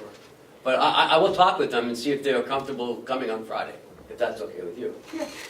Follow up? Yes. In the last delegation meeting, I believe the delegation voted to have a report to where we are in the audit process. Mhm. So perhaps instead of them attending and using them at that point, you could have another report stating where you are now. That Sure. way, it's all updated. She sent one a couple weeks ago to the Yes. chairperson. But Okay. that should be updated. It's a few weeks old. Okay. Thank you. Thank you. Any other media questions? Any public input? Is that a yes, no? Yes. Would you state your name and your camera town? policy, is that also authorizing audio recording? No. It's not. No. Absolutely doesn't authorize audio recording. No, No. it does not. It's strictly video. And there is no audio recording going on. Not that I don't think he's even capable of doing any Okay. audio. Alright. No. Thank you. Ed does audio recording. Mhm. Right, but as far as cameras, you need, it's They're not wired. They're not Wi-Fi. Video on. you have to get everyone's permission to Yep. audio record anyway. Correct. That's wiretapping law. But Any other public input? I'll wait a motion to adjourn. I'll make the motion. Second. All those in favor say aye. That was the quickest motion you guys made all day. And you two are signing checks? Yep.